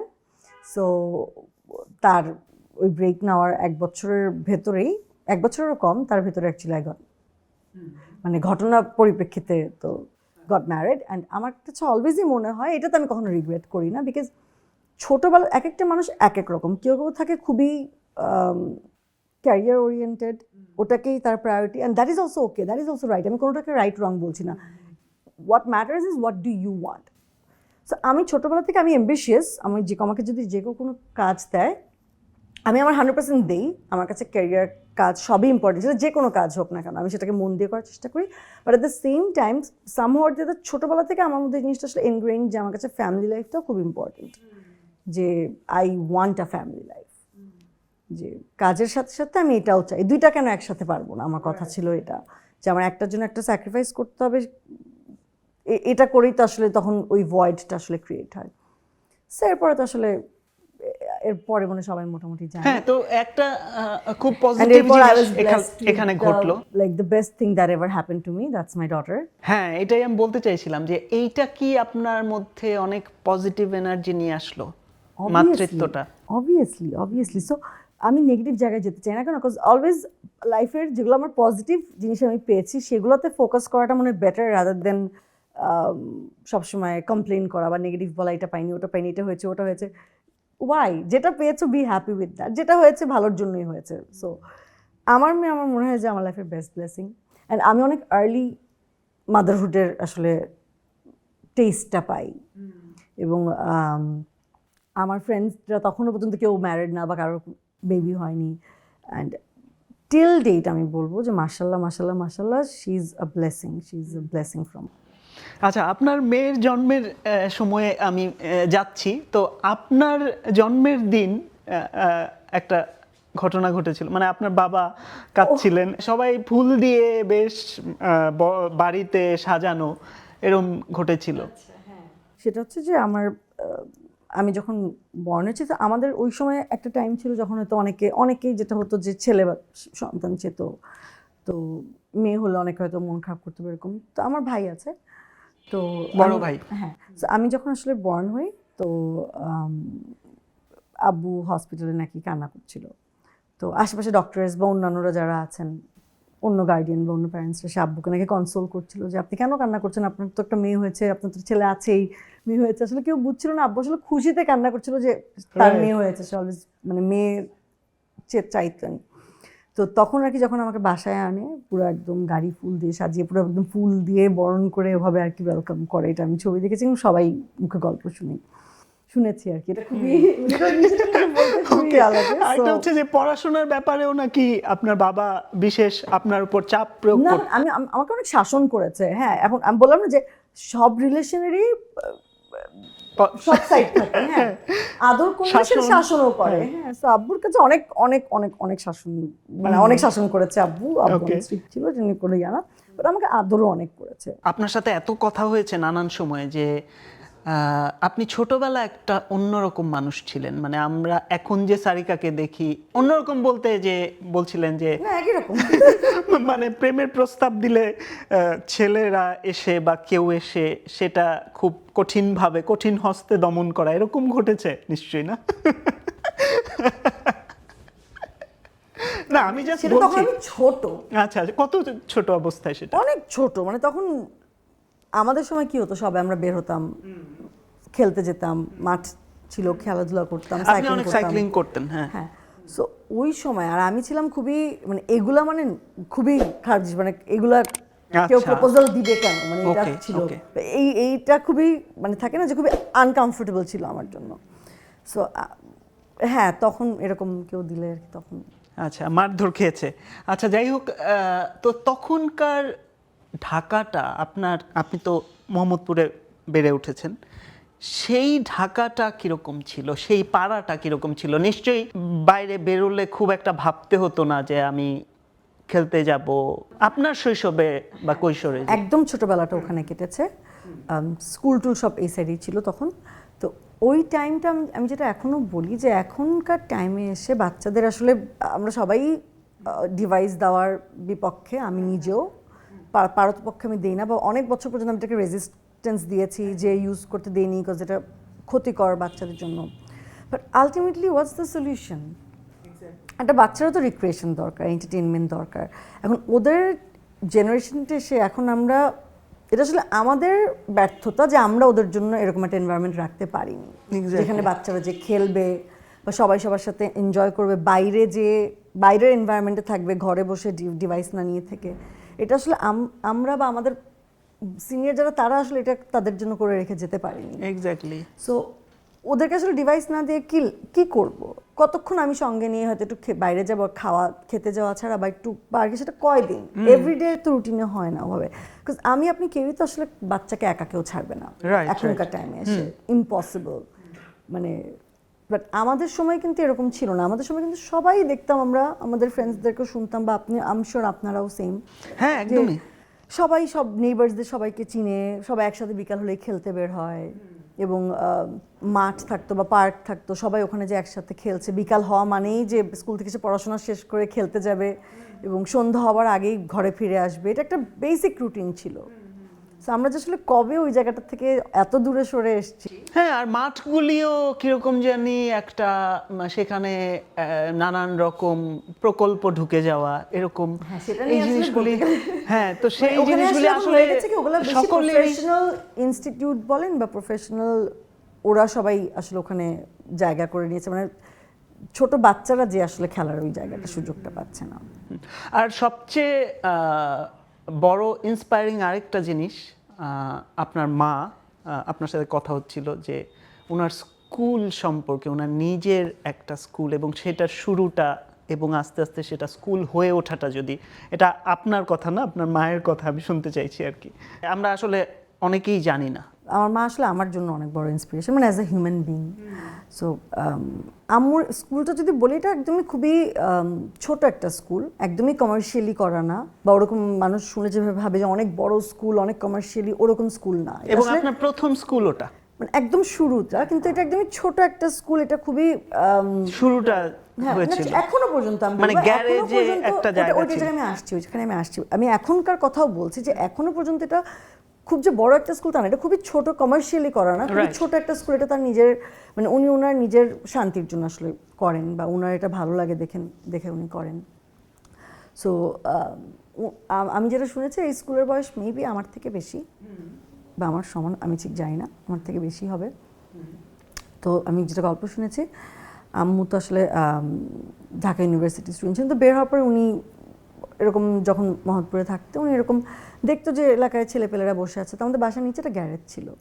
তো আম্মু নাকি এরকম এলাকার যে ছোট ছেলেপেলেরা থাকে তাদেরকে ডেকেই বলতো যে তোমরা এই সময় ঘোরাঘুরি না করে এসে বসে বেসিক পড়ো, তো পড়াশোনাটা তো ইম্পর্টেন্ট।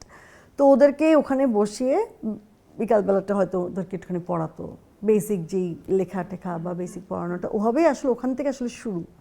মানে এলাকার যে ছেলেপেলেরা ঘোরাঘুরি করে তাদেরকে নিয়ে ফার্স্টে যে এখানে বসে তাদেরকে বেসিক পড়াও। এবং আমি আম্মুকে দেখেছি, আমরা যখন ছোটও ছিলাম, যে বাসায় আমাদের যে মানুষটা হয়তো হেল্পিং হ্যান্ড ছিল তাদেরকে আম্মু বসে পড়াতো, তাদেরকে বই খাতা কিনে দেওয়া, বা তাদেরকে তোমার বেসিক অন্তত পড়তে জানাটা, বা বিকালবেলা হলে তোমার কাজ করা, তখন এখানে বসে পড়ো বা কিছু করো, যারা বেসিকটা পারেনি, এরকম আমি দেখেছি। তো ওখান থেকে আসলে শুরু, পরবর্তীতে এটা আসলে স্কুলে রূপান্তরিত হয়। কিন্তু ওই যে বললাম, আমার আম্মু খুবই সৃজনশীলভাবে আসলে এটাকে করেন, মানে ওভাবে না। তো আমার প্রথম স্কুল ছিল আসলে আম্মুর স্কুলে, আমার ফার্স্ট প্লে গ্রুপটা আর কি পড়া। তো আমার মনে আছে, আমি ইউনিফর্ম পরে, আমার আবার ছোটোবেলা অনেক কিছু মোটামুটি মনে আছে। তো আমি গেলাম আম্মুর সাথে, আম্মুর স্কুলে ঢুকলাম, প্লে গ্রুপে, স্কুলে ক্লাস টাস করলাম বাকি সব বাচ্চাদেরকে। তো আমি যে বলছিলাম, আমি অনেক দুষ্টু ছিলাম, আমার ভাই অনেক লক্ষ্যে, আমি অনেক দুষ্টু ছোটোবেলা থেকে। মানে দুষ্টু বলতে আমি ভাঙচুর নষ্ট করি এরকম না, বাট আমি হচ্ছে অনেক এমনি লক্ষ্মী, কিন্তু হচ্ছে অনেক চটপটে, অনেক কথা বলি, বা অনেক চটপটে এরকম টাইপের। তারপর নাচ শিখি আরও ছোটোবেলা থেকে, অনেক মানে চঞ্চল কিন্তু দুষ্টু না এরকম। তো মজার ঘটনা, বলেন। আম্মুর ফার্স্ট স্কুলে যাই ঠিকই, তারপর থেকে ওই একটা বছরে আম্মুর স্কুলে পড়েছি। এরপরে আমাকে, এই যে আমি অ্যাকচুয়ালি যে স্কুলে বিলং করি, ও লেভেলস যেই স্কুল থেকে করেছি, সেই স্কুলে আমাকে ট্রান্সফার আম্মু পাঠায় দেয় নেক্সট ইয়ারই। এক বছরের বেশি আমাকে আম্মুর স্কুলে রাখেনি। রিজন হচ্ছে আম্মুর অফিসে একদিন, তো আমি তো ক্লাসে, হ্যাঁ, তো আমি তখন ছোট ক্লাসে কিছু টিচার বকা দিলে আমি আম্মুর অফিস রুমে দৌড়ায় চলে যেতাম, আম্মু আমাকে বকা দিচ্ছে। আম্মু তো বলে এটা প্রবলেম। তারপর ভাবছি যেদিন জানো কি, আমার আম্মু প্রিন্সিপাল, আম্মু যেদিন এই কথা শুনছে, এর পরের দিন থেকে আমাকে স্কুলে আর নেয় না, বলে তোমাকে আমি স্কুলে ব্যান করা হলো, পাওয়ার প্র্যাকটিস। ওকে, মানে আপনি 3 তো বছর বুঝতে হয়নি। পারছেন না, মানে এটা আমরা মনে হচ্ছে প্রথম এটা আম্মু জাস্ট আম্মুর স্কুলে আমাকে নিয়েছে যে আমাদের স্কুলে যাওয়ার প্র্যাকটিসটা হয়, মানুষের যেটা হয় যে প্রি স্কুল হিসাবে। 3 বছর আসলে তো স্কুলে যাওয়ার বয়স না। বাট তখন মোটামুটি মানে এবিসিডি সব পারি। তো তখনকার আম্মু এতটাই স্ট্রিক্ট এইসব বিষয়ে, এবং আমি অলওয়েজই দেখেছি যে এইসব বিষয়ে আম্মু এতটা স্ট্রিক্ট যে এতটুকু বাচ্চা, আম্মু বলেছে না নেক্সট দিন থেকে তোমাকে আমি স্কুলে আর নিব না। আমাকে ওখান থেকে ওকে, লিটারালি বের করেই দিয়েছে। বের করে তারপরে আমি যে আমার স্কুলে যে অ্যাডমিশন পরীক্ষা দিলাম, তারপরে আমি এখানে অ্যাডমিটেড হলাম। ওকে। আর আম্মুর স্কুলেই তো আপনি নাচ শিখেছেন, মানে একটা শুক্র শনিবার এরকম, মানে উইকেন্ডে নাচের। যখন স্কুল হতো না, ওখানেই নাচ শিখছে। মানে আম্মু শেখাতো না, অবভিয়াসলি নাচের টিচার ছিলেন এবং ওনার কাছেই নাচ শেখা। তো আপনার মেয়ের সাথে আপনার এখন বেড়ে ওঠাটা, সেটা কি আসলে পার্থক্য তৈরি করে যে আমার মা আসলে কিরকম ছিল, বা আমি মা কেমন, শাসনটা কিরকম, আদরটা কিরকম, সেটার কি কোনো তুল্যমূল্য বিশ্লেষণ মনের মধ্যে আসে কিনা? This is actually a very difficult question. কারণ হচ্ছে কখনো মাদেরকে কারোর সাথে তুলনা করা যায় না, এটা অসম্ভব। যার কাছে তার মা পৃথিবীর সবচেয়ে শ্রেষ্ঠ মা, এটার কোনো প্রশ্ন আসে না, এবং সবার ক্ষেত্রে প্রযোজ্য। তো আমার কাছেও সেম।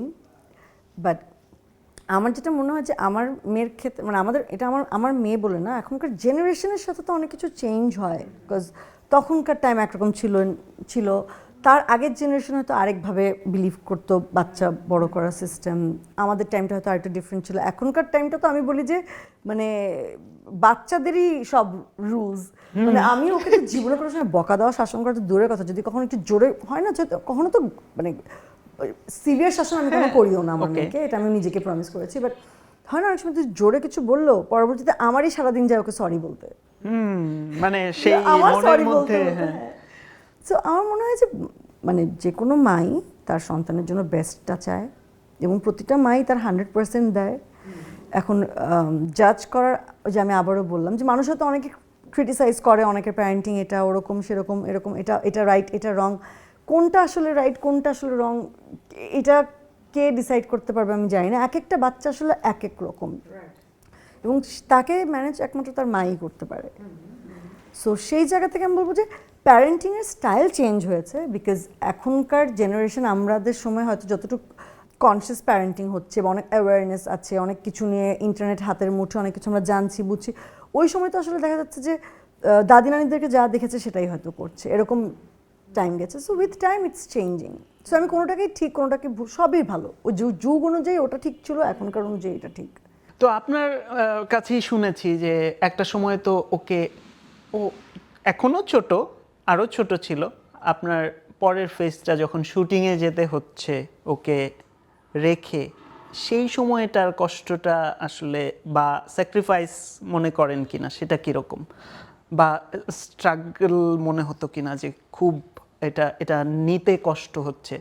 কারণ আমার মেয়ে এখন আমার থেকে দূরে, আমি বুঝতে পারি এটা, সেটা কিরকম ছিল ম্যানেজ করা? কারণ পুরোটাই কিন্তু দ্বিমুখী মেন্টাল ইনভলভমেন্ট। এক হচ্ছে একদিকে চলছে যে মেয়েটা বাড়িতে একা, আরেকদিকে পুরোটা স্ক্রিনের সামনে, সেই সময়টা। আমার মেয়েকে তো আসলে আমি সব কিছু মানে এখনো পর্যন্ত আমি বলবো যে ওকে যতটুকু আমি যতক্ষণ বাসায় থাকি ততক্ষণ টাইম আমি ওকে দিই, এবং ওটা হওয়ার পর থেকে ওর যা কিছু করা, খাওয়ানো পড়ানো, মানে ওর কাপড়টা পর্যন্ত আমি কাউকে দিয়ে ধুতে দিতাম না। ওর নিউ বর্ন যখন ছিল ফিডারও আমি ধুতে যেতাম না কাউকে। সো সেখান থেকে যখন আমি আসলে কাজে ব্যাক করি, তো তখন ওর 1.5 বছর মেবি ছিল। ইট ওয়াজ রিয়েলি হার্ড, বিকজ এত লম্বা সময় ওকে ছাড়া থাকা, প্লাস ও পুরোপুরি একদম মানে মা ঘেঁষা ছিল, মানে একদম ক্লিঙি ছিল, এবং আমিও সেম, বিকজ ও সবসময় আমার গায়ের সাথে লেগে আছে, প্রচুর রাত জাগা একসাথে, সারা দিন রাত পার করা। যদিও আমি আমার মেয়েকে অলওয়েজ হয় ওর দাদি নানি এরকম কারোর কাছে রেখে যেতে পারলে কাজ করেছি, আদারওয়াইজ আমি করিনি, বিকজ আমি সাহস পাই না অন্য জায়গায় ওকে রেখে যাওয়ার। বাট তারপরেও হয় না যে ওকে তো মিস করেছি, কাজ করছি, ওকে কাছে পাচ্ছি না। তো কাজে ব্যাক করার পরে যে আবারও যদি গ্যাপের কথা বলি, সো 1.5 বছর মানে অনেক টাফ, আমি এখন বুঝতে পারছি। সো তখন ওকে রেখে কাজ করছি, আবার যেই সময়টা কাজ করছি তখন আবার আমার কাজও করাটাও দরকার ছিল সবকিছুর পেছনে, সেটা বাচ্চা মেনটেন করার জন্য হোক, নিজেরকে মেনটেন করার জন্য হোক, জীবিকার জন্য হোক, ওই টাইমটা একদমই একদমই। পরবর্তীতে যেটা হয়, আরও যখন 1-1.5 বছর ওরকম প্রপারলি কাজ করি, 1 বছর মতন, তারপরে যে আমার মনে হচ্ছে কি যে না, লাইক ঠিক আছে এর মধ্যে তো করেছি কাজ, কিন্তু অনেক কিছু মিস আউট করে ফেলছি। এই যে এই বয়সটা যে নতুন নতুন ওয়ার্ড বলছে, আমি বাসায় এসে শুনছি ওই ওয়ার্ডটা বলেছে, নতুন একটা স্কিল ডেভেলপ করে। কতদিন কাজ করার পর এটা আবার মনে হলো? মানে 1.5 বছর? আমার এক্স্যাক্টলি অত টাইম ফ্রেম খেয়াল নেই, বাট তখনও ছোট, তখনও স্কুলে ভর্তি হয়নি, তার আগেই, ওকে, মানে 1 বছর পরেই। আচ্ছা আচ্ছা আচ্ছা। তো তখন আমার মনে হচ্ছে আমি তো অনেক কিছু মিস আউট করে ফেলছি। ও প্রথম এই কথাটা বলছে, এটা করছে, ওটা করছে, মানে ও নতুন লেটার লিখছে, আম্মু হয়তো শিখেছে, আমি দেখলে চোখে দেখতে পাচ্ছি না, আমি সারাক্ষণ কাজে থাকছি। আমি তো উইকেন্ডে ওকে যেই দিনগুলো পাচ্ছি আমি আবার পুরোটুক টাইমই ওকেই দিই, এমন না যে ওই টাইমটা আমি আবার বাইরে অন্য কোথাও কিছু করছি, বাট অতটুকু তো আমার পোষাচ্ছে না। আর ও এমনি তো খুব, বললাম না যে আমরা দুজনের সাথে অনেক অ্যাটাচ। তখন আমার মনে হলো না, আমার আরেকটু সময় ওকে দিয়ে অ্যাটলিস্ট ও যখন স্কুলে যাওয়া শুরু করবে তখন আমি আবার কাজ, মানে এরকম আমাদের কাজটা কীরকম আমি বলি, যদি আপনি অল্প কাজ করেন, অনেক বেছে কাজ করেন, কে কার কাজের এত খবর রাখে? অনেক বেশি কাজ না করার আগ পর্যন্ত কিন্তু মানুষের চোখে পড়েন। এক্স্যাক্টলি। আপনি কিন্তু কাজ করছেন বাট অনেক অল্প, কে বসে সবগুলা কাজ দেখছে? সো মানুষ যখন চোখে পড়ছেন না, ভাবছে যে আপনি কাজেই নাই, বাট আপনি কিন্তু আসলে কাজ করছেন, বাট হয়তো কম করছেন, যে কাজগুলো করছেন সেগুলো হয়তো তাদের চোখে পড়ছে না। একদমই। এরকমই তো হয়। আর আমি আগাগোড়াই প্রথম থেকে নিজের ঢাক নিজে পিটাতে পারি না, যে আমি কোনো কাজ হলে সেটা এটা করছি ওটা করছি, বা নিজে বলবো। আমি যেমন সোশ্যাল মিডিয়া ইউজ করি না লাস্ট 8 years ধরে। হ্যাঁ, এটা নিয়ে প্রশ্ন করবো। আচ্ছা, আসছি। তো তখন আবার আমি আমার মেয়েকে টাইম দিলাম, ওকে স্কুলে যাওয়ার আগে তো একটা প্রিপারেশন থাকে, একটা বাচ্চাকে রেডি করার, স্কুলে অ্যাডমিট করা, প্রথম স্কুলে যাওয়াটা, এগুলো একটা ডিফারেন্ট এক্সপিরিয়েন্স। এগুলো করে পরে যখন স্কুলে যাওয়া শুরু করলো, এরপর থেকে আমি মোটামুটি একদম, যখন একটু বুঝতে শিখলো, ওকে বেসিক যে ট্রেনিংগুলো একটা বাচ্চার মনে করেন খাওয়া বা এগুলো তো আসলে মারই শেখাতে হয়, বা প্রথম লেখা বা সব কিছু যে বেসিক জিনিসগুলো টুকিটাকি, এগুলো সব কিছু যখন মোটামুটি হয়ে গেলো, স্কুলে যাওয়া শুরু করলো, দেখলাম যে টু এনজয় স্কুল। ওকে। যেমন দেখলাম ও তো ওই টাইমটা ও বিজি, আসলে ওই সময়টা ও আসছে আবার পড়ছে, তখন তো রুটিন লাইফে চলে আসে। তো ও যখন একটু মোটামুটি সেটেল হয়ে গেলো, তারপর আমি আবার যে কাজে ব্যাক করেছি, এরপরে আর আসলে ওভাবে ব্রেক নিয়ে নিই। তো আপনি বলছিলেন সোশ্যাল মিডিয়া, তো এখন তো সোশ্যাল মিডিয়া ইন্ডাস্ট্রির কাজের সাথে বা নিজের আত্মপরিচয়ের সাথে অনেকাংশে জড়িয়ে গেছে। তো এইটাকে আপনি একদিকে রেখে বা এটাকে আপনি না করে কিভাবে আপনার কাজগুলি করছেন, মানে I don't have an answer to that. এটার অ্যান্সার আমি কিন্তু এটার কারণে জানলে তো হয়তো অনেক দিতাম। কিছু আপনার নিশ্চয়ই স্যাক্রিফাইস করতে হয়, অনেক ক্যারেক্টার। ডেফিনেটলি, বাট আমি এটাই বলি যে আম অ্যাওয়্যার যে আমার সোশ্যাল মিডিয়া না থাকার কারণে যেই এক্স্যাক্ট ওয়ার্ডটা আমি আসলে ফ্রেজিংটা করবো কীভাবে সেটা চিন্তা করছি, বিকজ ওয়ার্ডস ম্যাটার্স। এটা তো একটা শর্ত হিসেবেও এখন থাকে নানান জায়গায়। এক্স্যাক্টলি। সো আমি অ্যাওয়্যার যে এইটা সোশ্যাল মিডিয়া আমি কোনো রকম মেনটেন করি না দেখে এটার যে একটা ড্রব্যাক রয়েছে, এটা যে আমার কাজের ক্ষেত্রে হ্যাম্পার করছে। এখন বেশিরভাগ জায়গায় দেখা যায় সোশ্যাল মিডিয়াটা মারাত্মক ইম্প্যাক্ট ফেলে, যে কোনো এন্ডোর্সমেন্টের ক্ষেত্রে হোক, যে কোনো অ্যাক্টিংয়ের ক্ষেত্রেও হোক, কার কত ফলোয়ার্স, কে কত নিজেরটা প্রচার করছে, কার কত প্রেজেন্স আছে, বা যে কেউ কারোর খবরও যে নিবে। আমি যে কাজ করে এসেছি, আমি কিন্তু এর মধ্যে বললাম না এরপর থেকে আমি আর কাজে ব্রেক নিই, আমি কিন্তু এত বছর ধরে কাজই করছি, বাট মানুষ আপডেটেড না, বিকজ আমার সোশ্যাল মিডিয়া নাই, আমি আমার কাজের আপডেট দিচ্ছি না। একদমই একদমই। হ্যাঁ, সো এগুলো সবই আমি জানি, এবং আমার কাছে ফোন আসে, বলে আমি সোশ্যাল মিডিয়া নাই, কাজটা আমি এটা জেনে শুনে আমি মেনে নিয়ে চাই, একসেপ্টেড। আমি এমন না যে আমি ডিনায়ালে, যে আমি জানি না এটা দরকার, বা আমি অ্যারোগেন্ট যে না লাগবে না, এটা না। আমি জানি, আমি জেনে শুনে I chose this because somehow or the other এটা আমাকে অনেক পিস দেয়।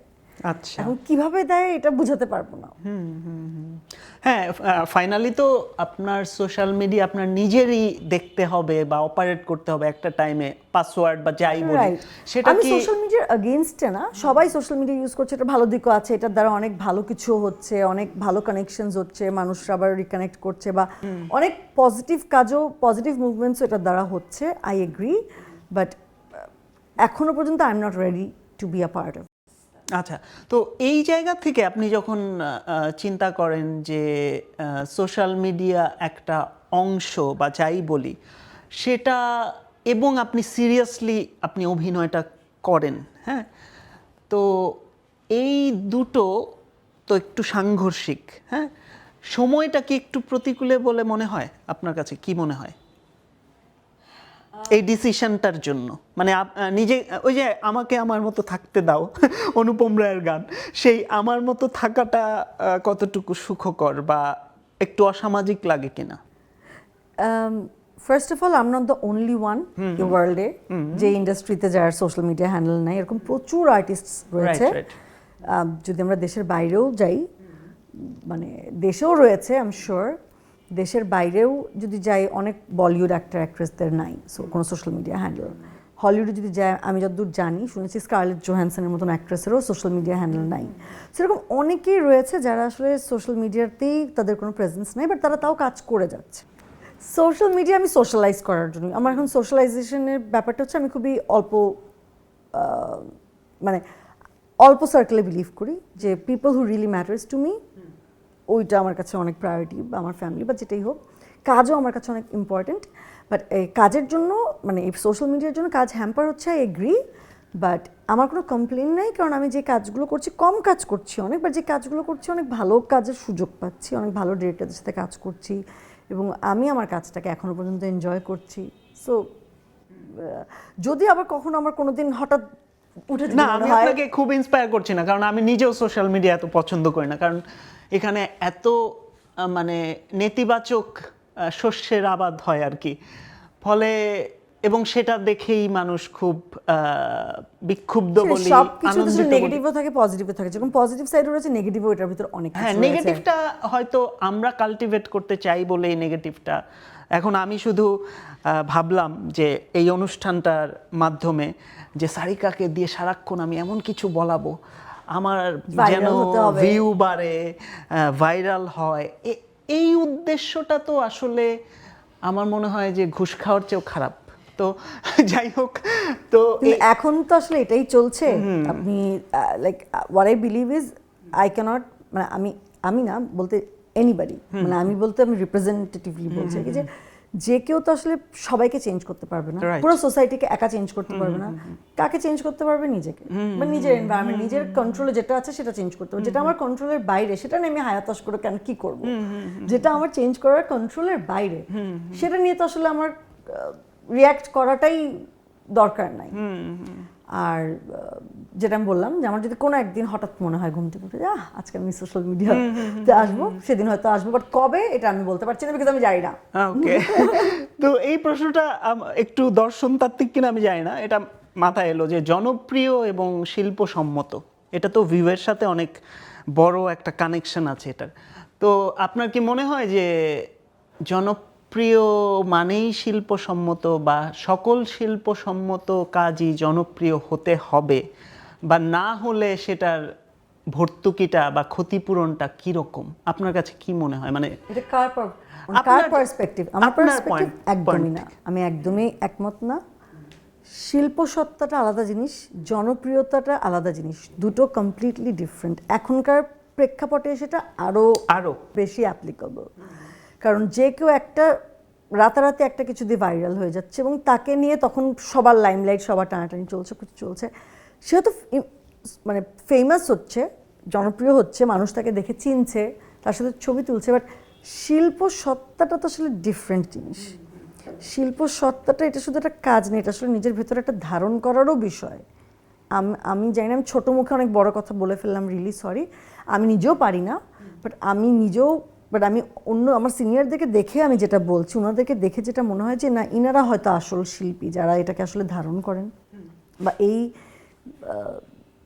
বিষয়টাকে আসলেও বিশ্বাস করেন, বা শুধু যে ভাইরাল হওয়ার জন্য কাজটা করছেন তা না, কাজটাকে ভালোবাসে বা সোসাইটিতে পজিটিভ কোনো ইনফরমেশন দিয়ে যেতে চাচ্ছে, বা কোনো একটা সোশ্যাল মেসেজ রয়েছে দিতে চাচ্ছে, যেটা এই মুহূর্তে হয়তো ভাইরাল হচ্ছে না, অনেক বেশি ভিউ হচ্ছে না, মানুষ হয়তো বুঝতে পারছে না, বাট এটা তো রয়ে যাচ্ছে আর্কাইভে। সোসাইটিতে কখন কোন জিনিসের ক্রাইসিস হবে ইউ নেভার নো, তখন এসে হয়তো এই মেসেজটা মানুষ হয়তো বুঝবে। সো এই দুই জিনিস। এমন অনেক ভালো কাজ আমার নিজেরও আছে, সত্যি বলতে আমার নিজেরও অনেক ভালো কাজ রয়েছে, অনেক ভালো ডিরেক্টর, অনেক ভালো গল্প। আপনি যেটা বড় হয়ে যখন আসলে বোঝা শুরু করলাম, একদমই। ম্যাচুরিটি যখন আসলো অ্যাক্টিংয়ের, যে গল্প নির্ভর কিছু কাজ তো আসলে করতে হবেই, সেটা দর্শকদের জন্য, এন্টারটেনমেন্টের জন্য, এন্টারটেনমেন্ট তো লাগবেই। বাট আমি এন্টারটেনমেন্টের সাথে সাথে কিছু তো কাজ করতে হবে আমার নিজের শান্তির জন্য, যেটা আমার মনে হবে যে না, অ্যাটলিস্ট কোনো একটা পজিটিভ মেসেজ রয়েছে এটার থেকে এন্টারটেনমেন্টের পাশাপাশি। এরকম অনেক ভালো কাজ রয়েছে যেটা বানানো ভালো, স্টোরি যেটা বললাম খুবই সুন্দর, জান লাগায় কাজ করেছি, মনে হচ্ছে যে এই কাজটা আসলে খুব ভালো কাজ, মানে এটা মেসেজ ক্যারি করে। সেই কাজটা একদমই মানুষ পর্যন্ত পৌঁছায়নি। এমন না কাজের কোয়ালিটিটা খারাপ হয়েছে, কাজের কোয়ালিটিও ভালো, ফর সাম রিজন সেটা হয়তো দর্শক নেয়নিও হবে বা সেই কাজটা হবে সারা ফেলেনি, যেটার কাছ থেকে হয়তো অনেক এক্সপেক্ট করেছিলাম।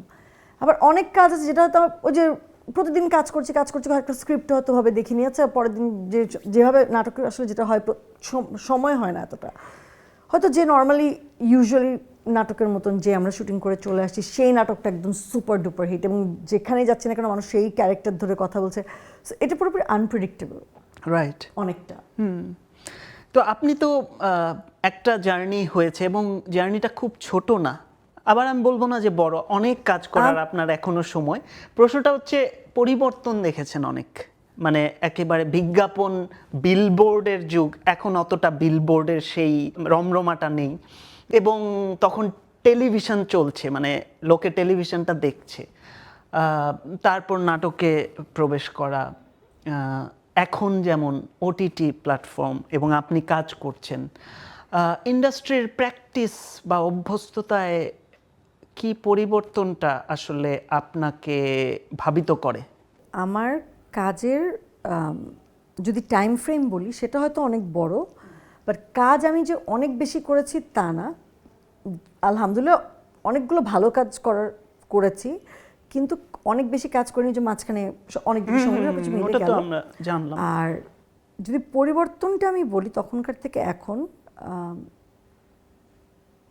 আমি খুব নেগেটিভ বলবো না, বিকজ ভালোই, বিকজ সব কিছু অনেক অনেক সাইডে অনেক কিছু অনেক ডেভেলপ করেছে, টেকনিক্যাল জায়গাগুলো বা ডিরেক্টরসদের গল্প বলার, অনেক নতুন ডিরেক্টরদের তাদের গল্প বলার স্টাইলগুলো, বা মানুষের ইন জেনারেল আমাদের সোসাইটির যে পার্সপেক্টিভ ছিল আমাদের ইন্ডাস্ট্রিটাকে নিয়ে, সেটা অনেকটা পরিবর্তন হচ্ছে। এখন অনেকেই আসছে এই প্রফেশনে, এটাকে একটা প্রপার প্রফেশন হিসেবে নিতে পারছে, এখান থেকে আয় রোজগার সব কিছু ঠিকঠাক হচ্ছে। মুভির অবস্থা যদি বলি, একটা সময় আমরা অনেক খারাপ টাইম পার করেছি, এখন মুভির জায়গাটা অনেক ভালো হচ্ছে, ওটিটি এসছে, গল্প বলার জায়গা রয়েছে।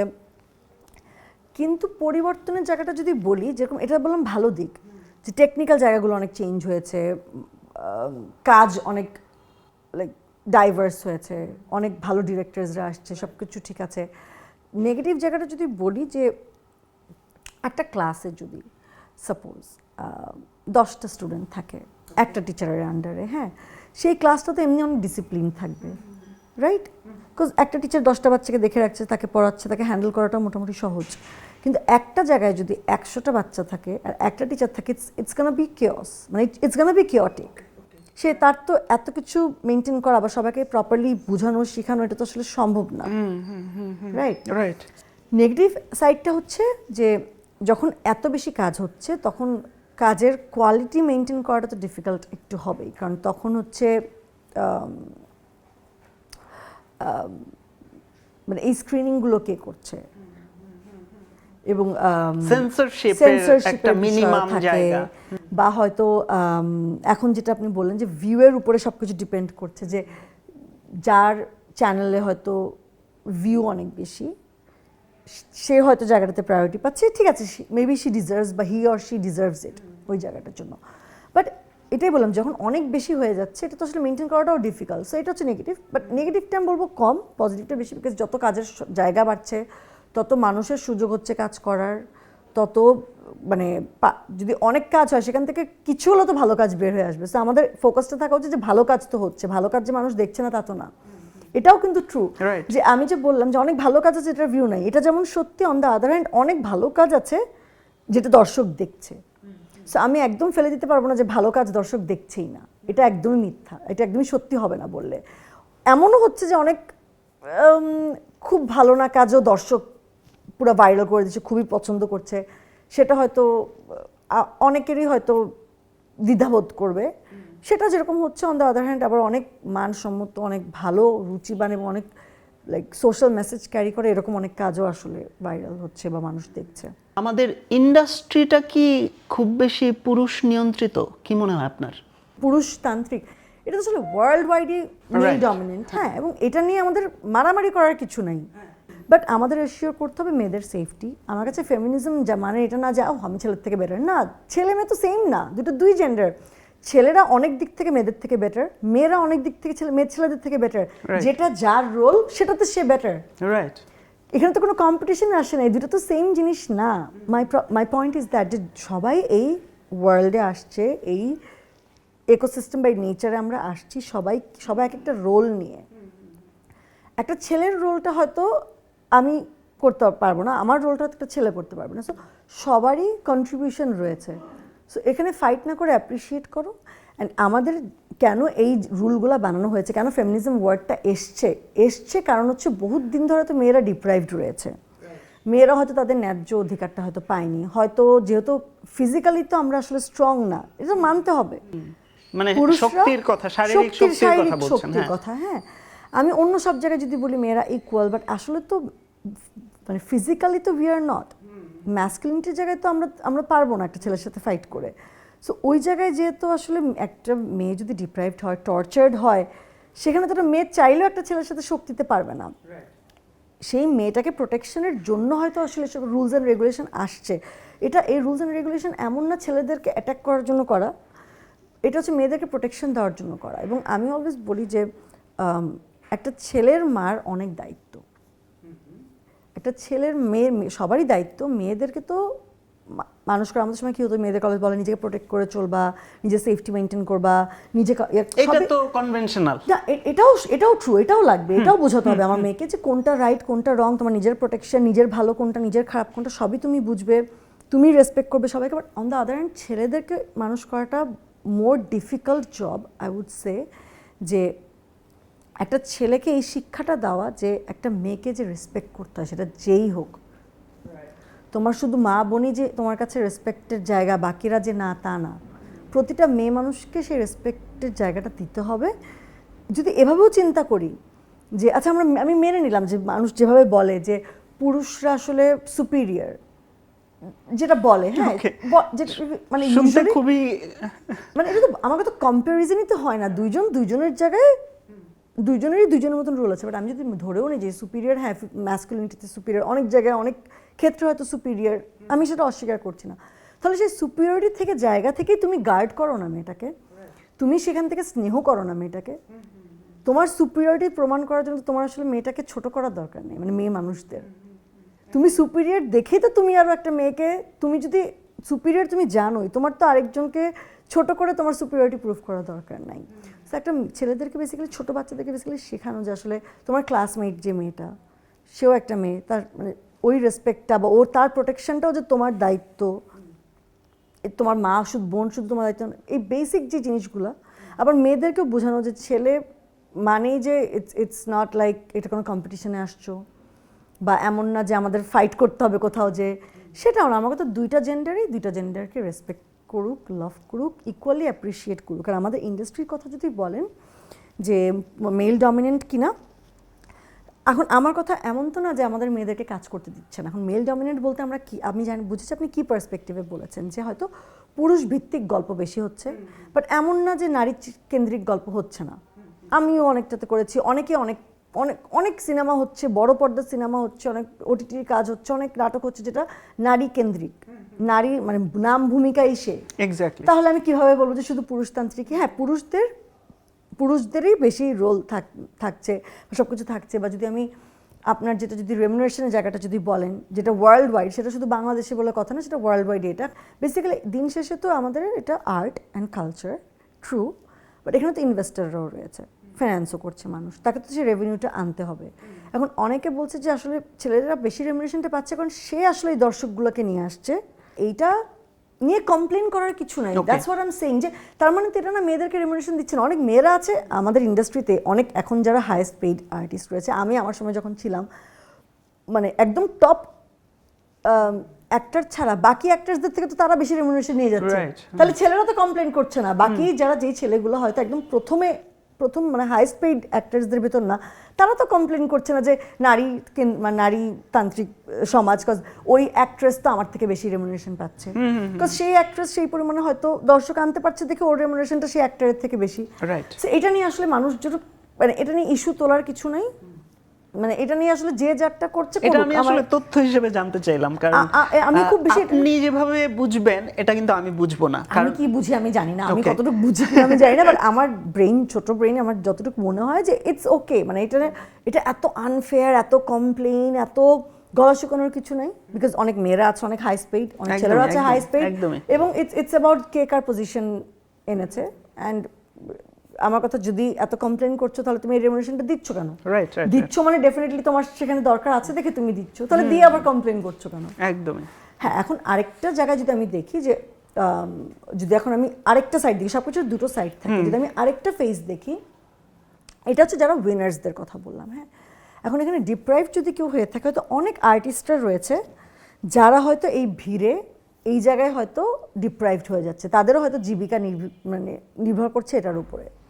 সো এখান থেকে তারা হয়তো অনেকটা লেফট আউট ফিল করছে, বিকজ ডিফারেন্সটা অনেক বেশি। আমার কথা, ওদেরটা কমাতে চাচ্ছ কেন? যাদেরটা কম তাদেরটাকে বাড়াও। আমার পয়েন্ট এটা, আপনি বুঝতে পেরেছেন? যাদেরটা বেড়েছে ইটস ভেরি গুড, যে আমাদের ইন্ডাস্ট্রি ইনকাম বাড়ছে, মানে সেটা তো আছেই।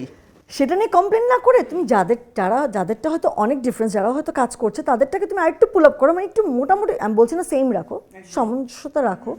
বা কাজের জায়গাটা যদি বলি যে অনেক আছে হয়তো কাজ না করে বসে থাকছেন, সেটা সিনিয়র জুনিয়র অনেকেই, কাজটাকে একটু ইকুয়ালি ডিস্ট্রিবিউট করো, মানে সবাই কাজ করুক। একটা ইন্ডাস্ট্রিতে আসলে সবাইকে লাগবে, সব শিল্পীদেরকেই লাগবে, সবারই কোনো না কোনো জায়গায় কন্ট্রিবিউশন রয়েছে, ইম্পর্টেন্স রয়েছে। সো ভালো কাজটা কিছুটা তো তাদেরও করা জন্য, মানে I think they also deserve it. So ওভাবে আসলে কিছুটা ফেয়ারলি ডিস্ট্রিবিউট করো, দ্যাটস ইট। ওকে, এবার বলেন যে আমি কেমন প্রশ্ন করলাম।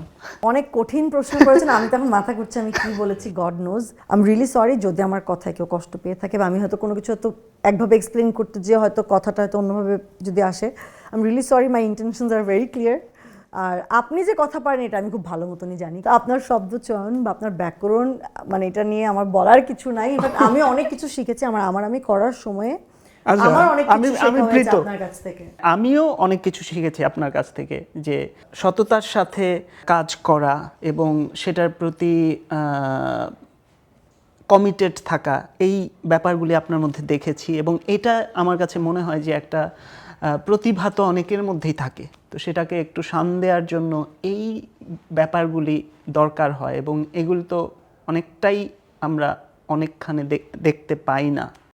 আপনাকে অসংখ্য ধন্যবাদ এই কথাটা বলার জন্য। বাট আমার মতে ভুল ত্রুটি সবারই হয়, সব মানুষই ভুল ত্রুটি করে, ক্যারিয়ারে হোক বা যেখানেই হোক, লাইফেই হোক, সবারই আপস অ্যান্ড ডাউন যায়, সবাই সব কিছু হয়, কেউই পারফেক্ট না, এমন কেউ বলতে পারবে না কেউ কারোর জায়গায় একদম পারফেক্ট। সো ইটস ওকে, সবার জন্য আমি বলছি যে it's okay, it's never too late, you can always start again. And একটা ভুল করা বা একটা কিছু মানে ইট ডাজন্ট মিন যে লাইফ ওখানে স্টপ, ওখানেই শেষ। It's not that, it's like it's a new chance. তো ছাপাখানার ভূত, যেটা মানে এই যে এই পুরো অনুষ্ঠান বা যাই বলি, এটার ইন্সপায়ারেশন আমি এবং আমার স্ত্রী মিলে। তিনি হচ্ছেন প্রকাশক আর আমি লিখি। তো সেখান থেকে আসলে এই পুরো আমাদের যে যজ্ঞটা সেটা চলছে। এবং দুর্ভাগ্যবশত আমার কোনো বই আপনাকে আমি দিতে পারিনি।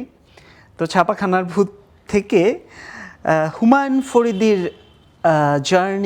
জার্নি বলতে যে হুমায়ুন ফরিদিকে অন্যেরা কীভাবে দেখেছেন, মানে ফেরদৌসী মজুমদার, আজাদ আবুল কালাম, ইন্তেখাব দিনার, এরকম অনেকের চোখে হুমায়ুন ফরিদি কীরকম ছিলেন মানুষ হিসেবে, অভিনেতা হিসেবে।